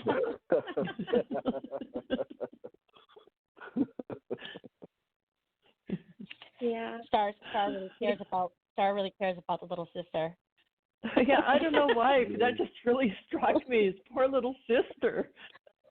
Yeah. You know something funny? I used to kidnap my sister's Barbie dolls and hold them for ransom when I was a kid. My brothers did that to me. I hated them for it. It's like, no. Or they would take the heads off of one of their like G.I. Joes or something. I swear my brothers were weird. And they would stick the Barbie doll head onto the G.I. Joe body and be like, what is this? And they would put it back in my room. I'd be like, what the heck happened? Oh, I swear. Yeah. Brothers, they can, We could be asses. Yeah. Yeah, because my brother, he definitely was one of his own, I was youngest, and my brother was the middle child, and my sister is the oldest. My sister's 7 years older, my brother's 5 years older than me. But yeah, he always used to bust my chops, and sometimes I always used to hate it, and always messing with my toys as well. But yeah, it's probably just a brother thing. It is. Yeah. But he never grew up as the thing. Yeah. I know that. Yeah. That's the tricky part. Do we want to do any thanking before we go on? Yeah, I do want to do that because we've got 4 more. And in case anybody wants to tuck off, I just want to make some announcements real quick. I just want to say thank you to the people who contributed for tonight. And, of course, for the ones that called in, Star, Sky, and Wayne. And then we had rights from Phil the Poet, Joseph Moon, Tania, Iqbal, and Pedro Diaz, Arbab, SRL8313 is her username, People, and Mermaid. And did you want to tell them what next week's topic is, sir? Yes, next week in the Mortuary of Shadows, we're going to go dark sci-fi. And we're going to focus on, you could either, and Sky, you're going to like this because you could write either to the movie or the book. The movie is called Blade Runner. And the book is called Do Androids Dream of Electric Sheep? Yes. So you're giving me That's a book an awesome book. I can Oh, totally it's a great do that. book. It's really a great book. I love it.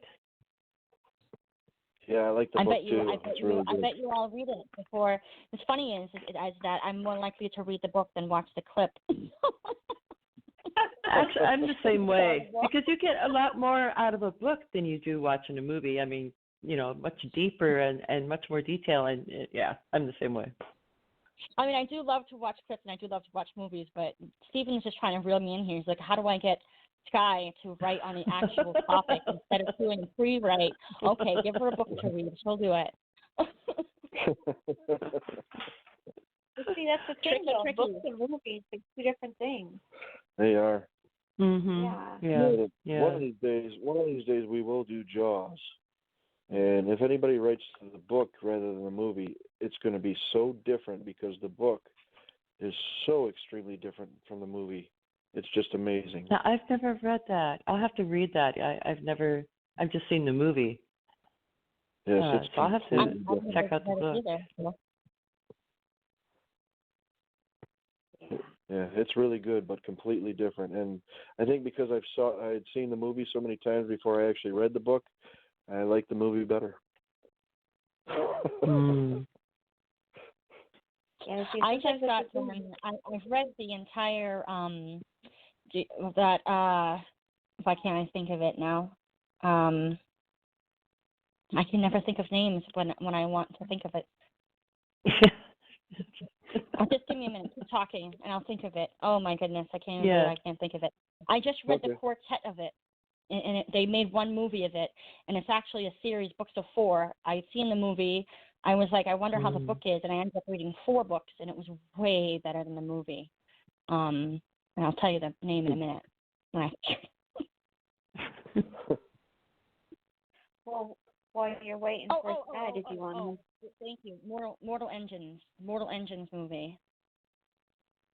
Oh. And it was created by the Lord of the Rings producers, and most people know it because the one on the girl on the front cover always has that red scarf around her face. Most people know it by that, but it's Immortal Engines, but it's actually a quartet. And I seen the movie, and I was like, well, this is okay. Let's see how the book is. And it was actually a quartet, so I ended up reading 4 books, but it was really, really good. Yeah. You know, The Green Mile, too. The Green Mile is a nice, well, it's a 3-hour movie, but it's actually 6 books. Yeah, 6 small books. I know. I was reading that in high school. I really loved that one. I was reading that one in high school. I really, really liked that one. I've read it actually a couple times. Yeah. But I think the movie did that one justice, actually. They don't often, but I thought they really kind of kept close to the story with The Green Mile. They did a good That's job. my opinion. Oh, you should do a show based upon what's that one? Soylent Green. Oh, yeah. That would be I a don't good think I knew idea. that one. Yeah. Oh yeah, you should check that one out. That's pretty wild. Yeah, it is. It's pretty creepy. I saw that a few times. What always got me is the men reference the women as furniture, meaning they had no respect for the women if they called them just furniture. Yeah. Yeah, that's pretty bad. In that story, it's they came with the apartment. If you bought the apartment, the woman came with it. Yeah. Yeah. How horrible is that? Jeez. Yeah. I know.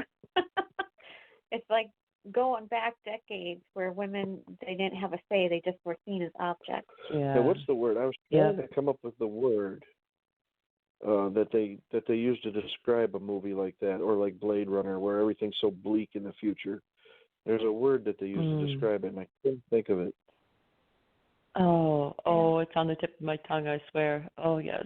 I'll wake up at midnight now thinking of it. Oh, shoot. Apocalyptic? No. Desolate? No.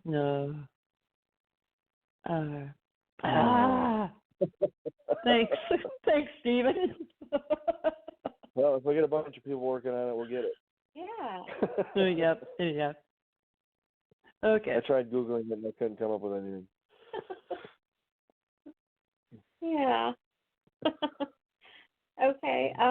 Before I drop Joseph Moon's down, I just wanted to say shout out for we have a show tomorrow, and the Sky was talking about J.R.R. Tolkien. Well, that just happens to be what tomorrow's show is about.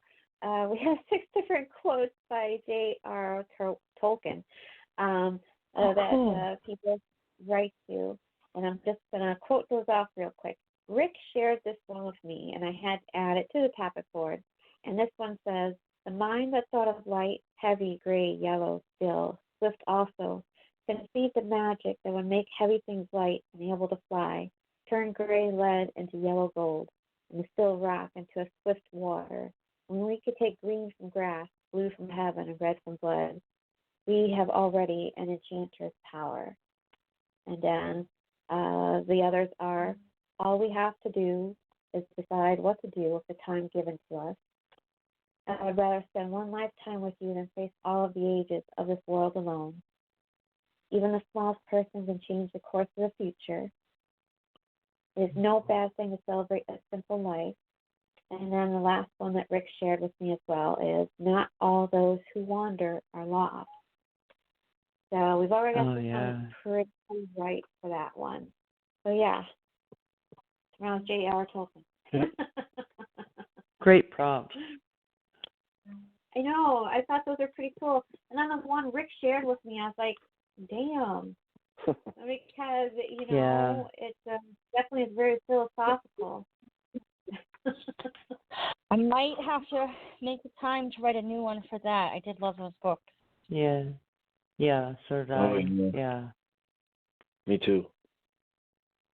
Me too. I used to read to my son when he was younger a little bit of each book, a little bit of the book every night, his bedtime story. Yeah, Lord of the Rings. Yeah. Oh, cool. Yeah. Mm-hmm. He always looked forward to that. I mean, that's time to read more. Yeah. Such a classic series. Long. Yeah. Yeah.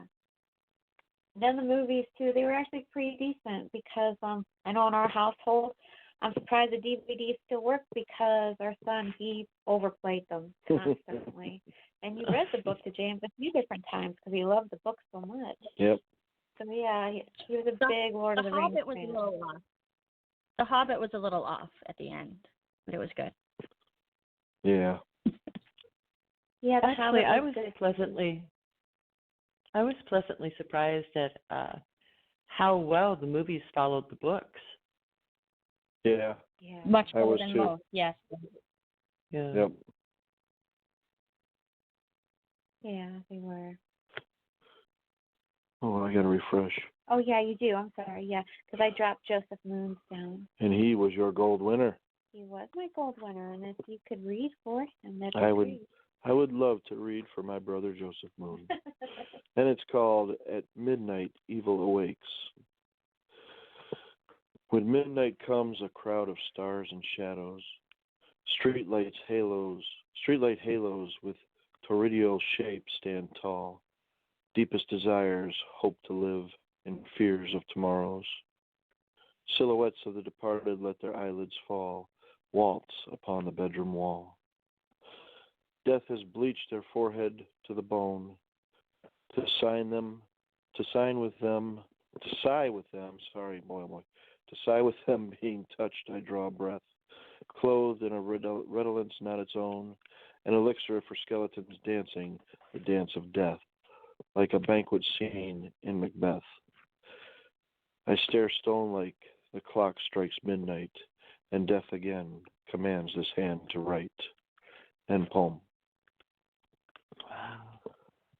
Yeah, I thought, I'm sorry that I butchered it a little bit there in the middle, but I really thought that this was really amazing, and I get a few different meanings from it. One, of course, I always have to go back to his wife, that she happened to have passed away, and she is his main muse, which that's what I get from that last line, of death again commanding his hand to write. But I also thought, I said in my comment to him that death can be looked on as evil, but it could also be more of an incentive maker. I heard it somewhere, I can't remember where they say it, where I heard it, we all owe a death. But it's up to us, what we do with the time we have. And I thought this is an excellent write. What do you think, hon? Yeah, I definitely saw what you saw, death commanding the hand to write, as if they didn't have any free will of their own, but to write of death. And I know for Joseph, he does pen of loss, sadness, of death, and his wife a lot. And he always writes it in a way that's very poetic, from the heart, very passionate, from the whole soul, because his words, they always capture the love that he had for his wife, and will always have. And death has a way of holding on to us. When somebody that we love dearly leaves us, it definitely changes us, and it holds us in ways that are kind of hard for us to move forward because that person is always with us. Yeah. So, yeah, and it's just like I said, it's like death is command in the hand to write. It's a wonderful write, Joseph. Yes, indeed. Star, what did you think? Yeah, this is wonderful. He has such descriptions that silhouettes of the departed let their eyelids fall, waltz upon the bedroom wall. And that actually made me think of, when you're thinking about someone who has passed away, someone close to you, and you close your eyes at night and you still see their face. You feel like you can reach out and touch them because it's so very real. Perhaps it is. And how he says, an elixir for skeletons dancing the dance of death, like the banquet scene in Macbeth. That's brilliant. To bring Macbeth in like that, that's just brilliant. And I agree, that last line, and death again commands his hand to write. It really reminds me of what you were saying about how his wife is his eternal muse. This is truly awesome, Joseph. It really is. And comment. All right. And Guy, what did you think? I love it. I love that, Joseph's he's such a good writer. But people often say, that he's reminiscent of Shakespeare and in his form and the way that his linguistic is. And so I think it was just a brilliant nod that he brought in the Macbeth part, like a banquet scene from Macbeth, which is beautiful. Death has bleached their forehead to the bone to sigh with them being touched. I draw a breath. I mean, it's wonderful how much he could say in so few words. I don't often see him write very lengthy poems. I think I did once, but very often they're shorter. Yet they're such a wealth of images and storytelling and great language, and it's phenomenal how he could consistently bring strength like that in such short writes. I mean, it's definitely a talent, but this one is no exception. Really well done. And comment too.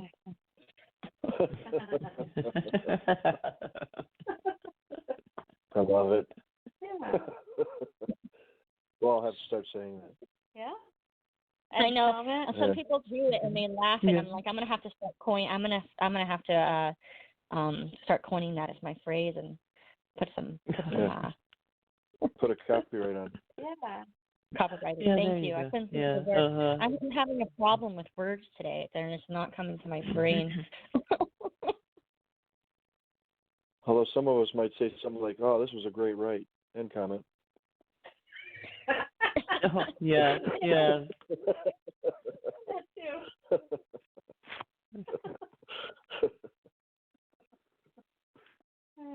You didn't see me roll my eyes when I said that. No.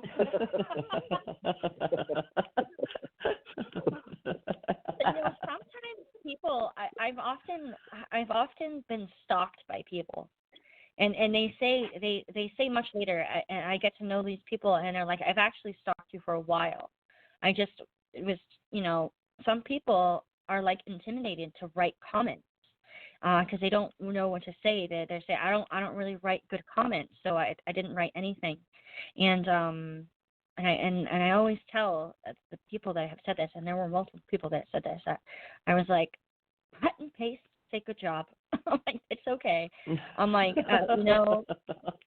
I understand some people are a little bit nervous.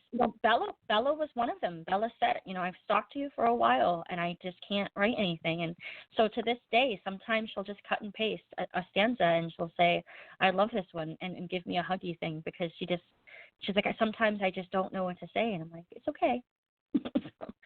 So some people really are just a little bit intimidated or to write because they don't know how to vocalize what they want to say. That's fine. Well, no, I can understand that because I definitely feel that way about certain writers. So, I don't feel that what I say is good enough. But it always feels weird when somebody says that to you about your work then as well. It's because then you're like, well, I didn't know you saw that. Yeah. Well, I'm like So that. never I hesitate to comment because I just, I feel like I don't know what to write down, besides this is wonderful, this is great, I love how you pointed this or that out. But, you just make a stab at it and go on. Yeah. Exactly. Sometimes, though, I feel that's because at least it's a comment. It's showing that you read and that you like it. Because I've learned over time that sometimes certain people, they like comments, but they don't like certain comments. So I'm always changing how I do my commenting, where I try to keep it simple because some people, they hate lengthy comments, or if you get it wrong, then they get weird about it. So, one should just be happy if somebody's reading your work. And exactly. Actually, sometimes it tickles me a little more when they don't. Really? Well, yeah, because the one that I wrote for tonight's show, I actually said something earlier on the board how 134 people have looked at this poem, and not one person has liked or commented on it because I don't think they know what to say. That's interesting too.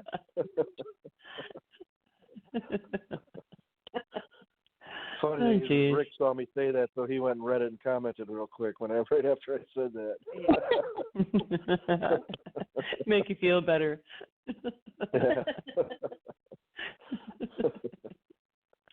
I thought that was hilarious. I was like, oh, that's awesome. Nobody knows what to say.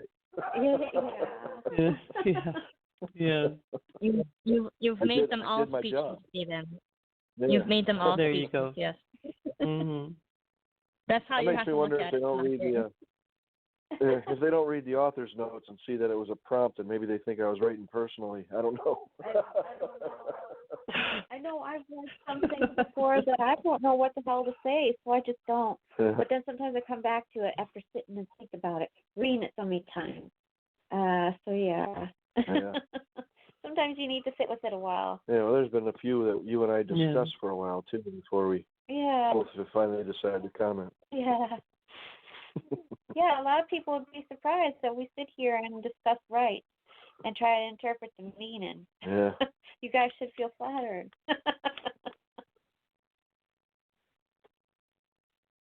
All right. I saw you put yours up. Yeah, I did. All right. Hear that, Sky? It's a rarity. Kay put hers up. Well, I had it, don't you worry. I had it planned to get a little bossy towards the end. I was letting her do her thing for a little while before I started,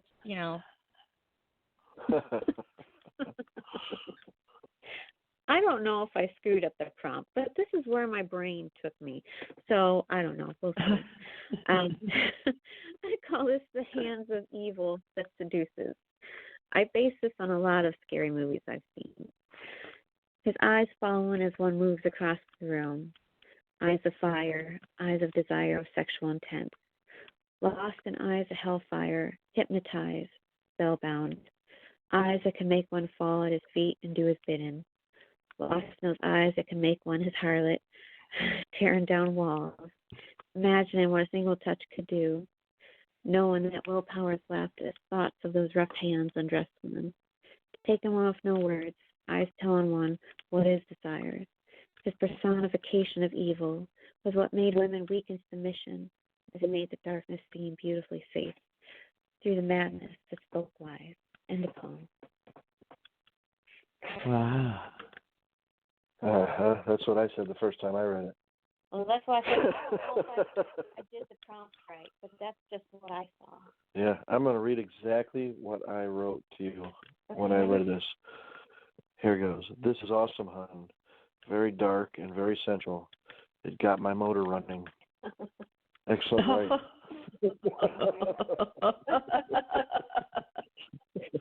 Oh, geez, Stephen. Okay. What did you think, Star? It's very seductive. I mean, I could almost it'd make me shiver. I can almost feel him reaching out just a single fingertip to stroke down my arm and send those shivers down your spine, and hearing those little whispers in the ear that are the lies, as you've said. It also makes me wonder about all those seductive little lies that we see or hear in everyday life that we may fall for and not even be aware that it's a lie. For example, like the stuff that we hear in the news or the stuff that we see on the internet, and we're like, is that true? This is awesome. It's so very deep, and in so few words. But I love that last line. Through the madness that spoke lies. And it's a madness that all two women have fallen for. Yeah, awesome right, Kaye. Thank you. See, I'm that weirdo. I like certain movies where I find the darkness seductive. Because movies like The Hand of Michael Caine, his character was dark as he spiraled into the darkness, but I found it very attractive and seductive. Mm-hmm. I don't know. There's something wrong with me if I find that aspect attractive. I don't know, but that's why my mind went this way. Well, it's amazing how many of us fall for the so-called bad boy. There is something that can be very seductive about the darkness. Well, it can, yeah. Yeah. It usually bites you in the end. Yeah, I know. Yes, exactly. That's bites you in the butt.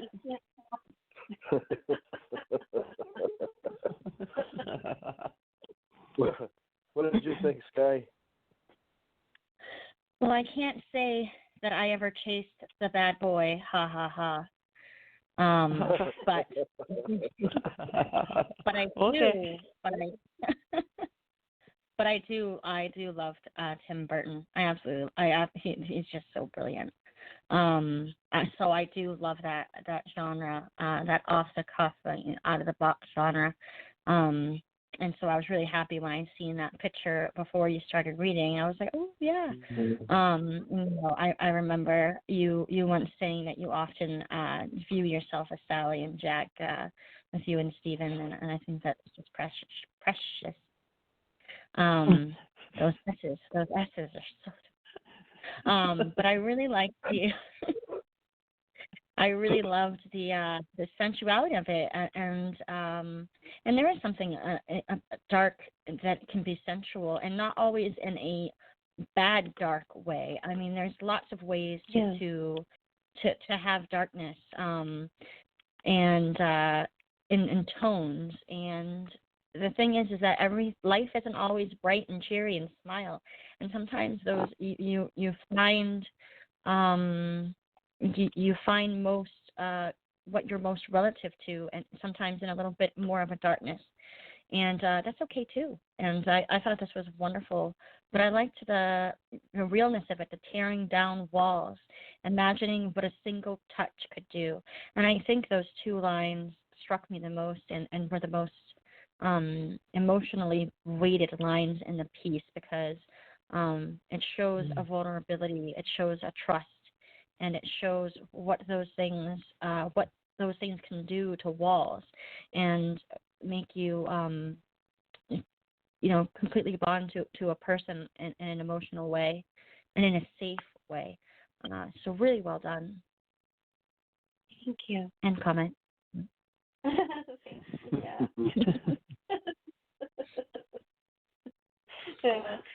Star, I was wondering if you'd read the next one. We've got two more. Sure. Let me see. All right. Room for One by Pupil. That's quite a disturbing picture. Okay. Mm-hmm. Oh. Saucers of maggot spit, lighted sockets, where coal sparked outlets sniff a belly grimace. In a box, where hearts played in smiles' sedated skin, the lollygags now burrow, soiled plastic hallucinations buried in the hearth. It crawls on the walls, falling frames catching stumblebum, and the windows poison slough cells dancing through violations ambered splinters. Blinds now heaving bones, broken for the gawkers to cast eyeballs for freak show loiterings. Speak in no tongue, no eyes, only use. Lost in a 10 by 10 coffin, once suited and tied, now naked grease crippled. Dreams no longer starve, having gorged on gray lava, and yet the birds still get a kick. End poem.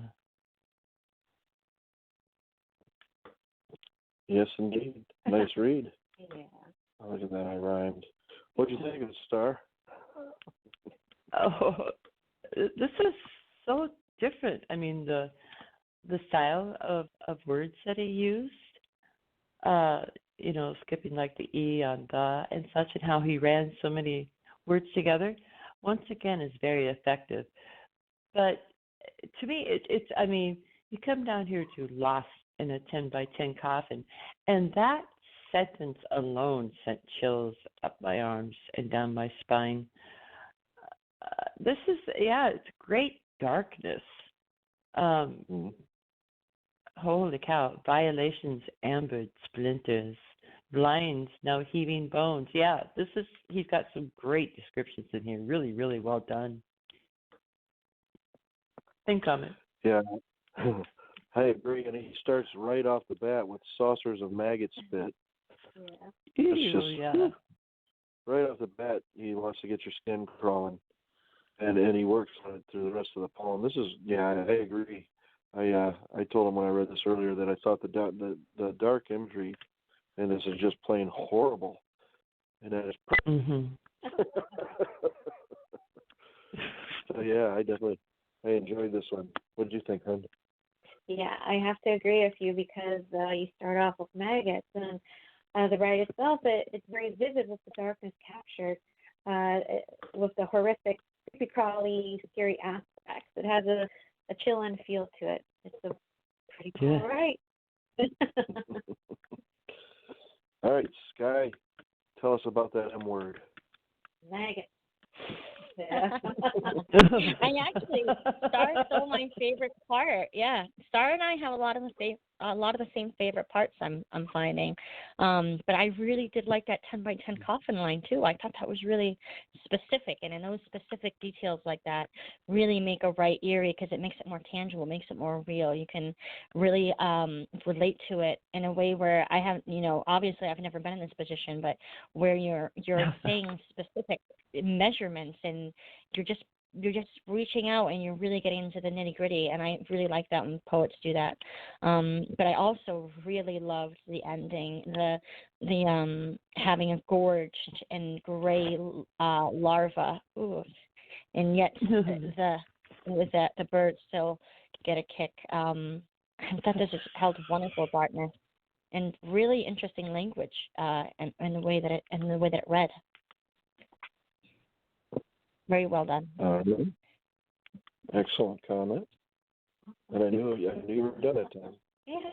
And we have one more poem. Yeah. If you want to read that one. Oh, well, if Sky feels up to it, she can. If not, I will.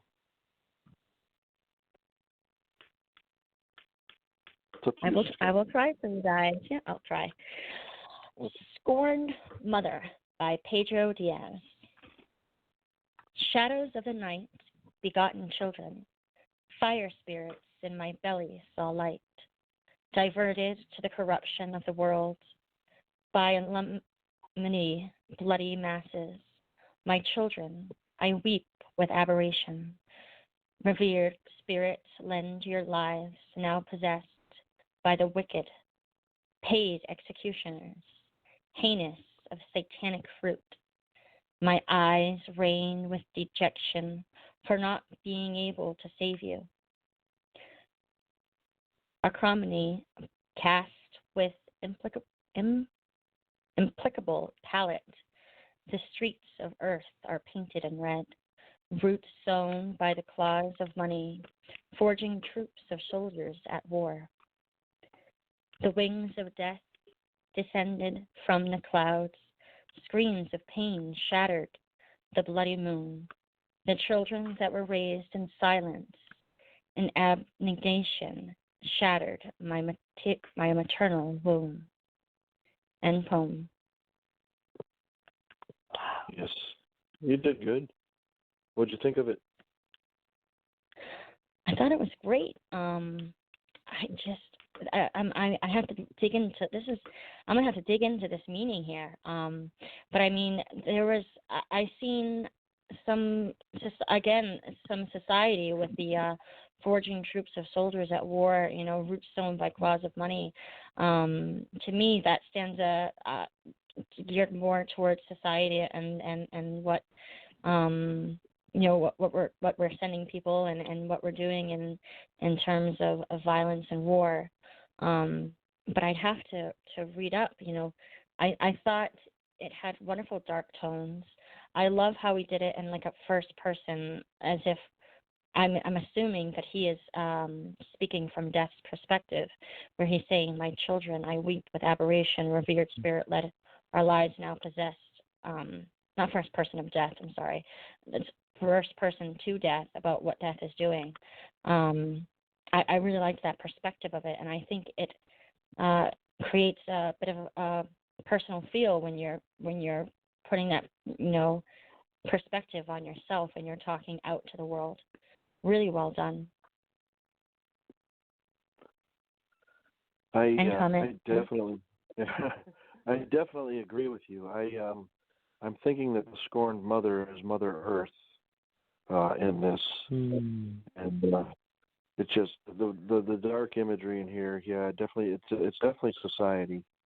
I definitely see that, and I agree too. It's a very meaty poem, something you really need to dig in with a fork and knife, and really digest. But that last line, it just blew my mind. It shattered my maternal womb. That's just so powerful. I thought this was amazing. What do you think, hon? Yeah, I have to agree with what everybody's saying because there are certain words that do stand out because I see it as being a right of life, battle, war, the cost of lives lost and damage created when streets are paved in red. And the words themselves, they definitely express the pain from not being able to save the innocent, the wings of death, children raised in silence, and talking about the maternal womb broken. It definitely gives a lot to think on, as it's a nightmare in its own reality of waking life. Yeah. It's a great write. Great. And Star, you have the honor of the final comment of the night. Yeah, I agree with you guys. I see this as Mother Earth. And, well, I love how he says, the fire spirits in my belly saw light, devoted to the corruption of the world. To me, I see that as saying how all the beauty in the world, all the things that are so useful and so needed by us have been turned to corruption, are being raped out of her, are being torn from her bloody womb. The streets of earth are painted in red, roots sown by the claws of money, the claws of money. That is an awesome phrase right there. Yeah.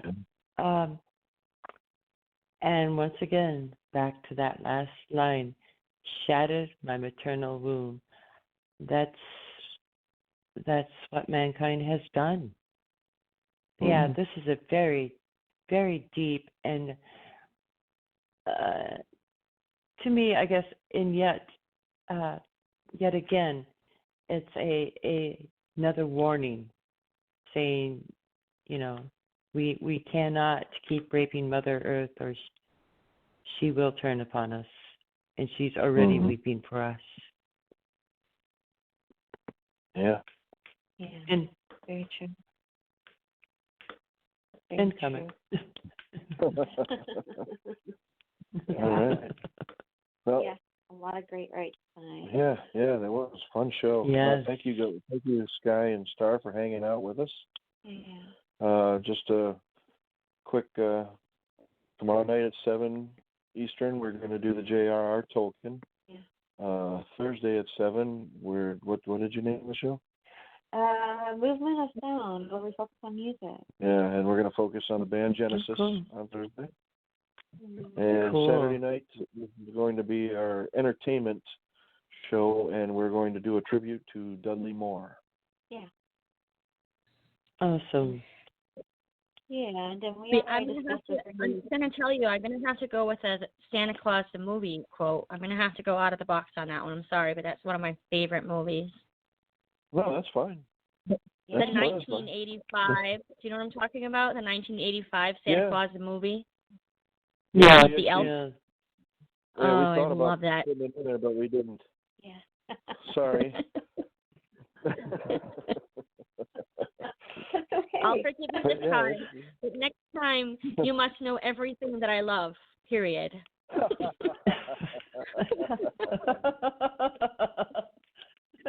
All right. Yeah. Boy. Well, yeah, I just wanted to say real quick, too. I know that you and I, we've been talking about a lot of different things. I know we'll get the schedules figured out next week, but we do want to do a once-a-month show based on love and relationships, too. And we're going to call that Synergy of Love. So we're hoping maybe to do that one next week. Yeah. Oh, okay. Yeah. Cool. I need to get your schedule. Yes, we need my work schedule. Yeah.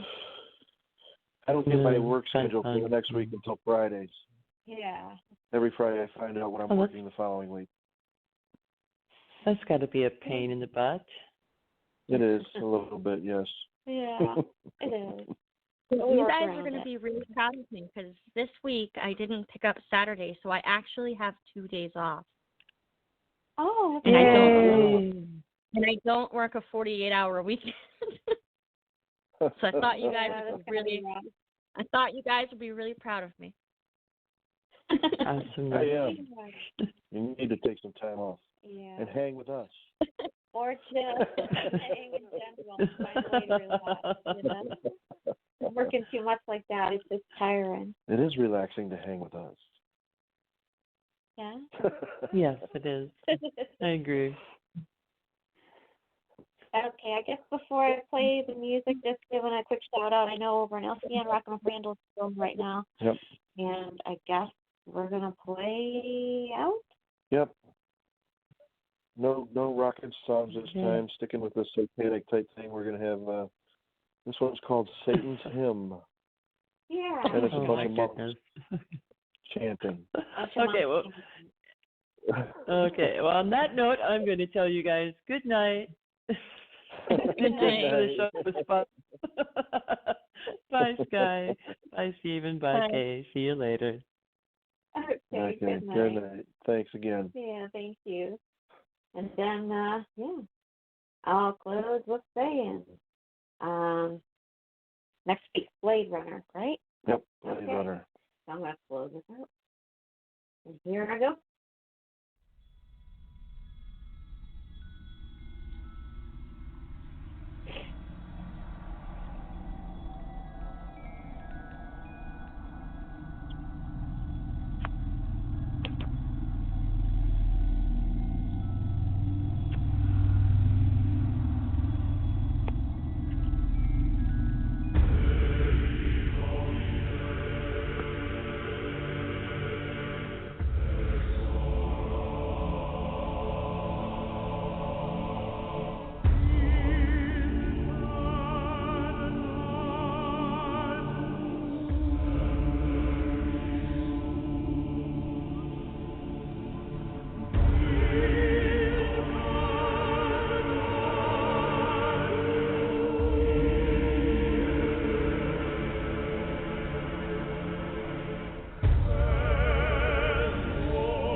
That sounds like it's the end.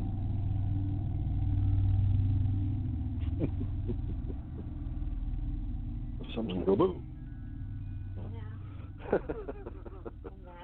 And that's that. Good night, everyone. Thanks for listening. Thank you. Good night.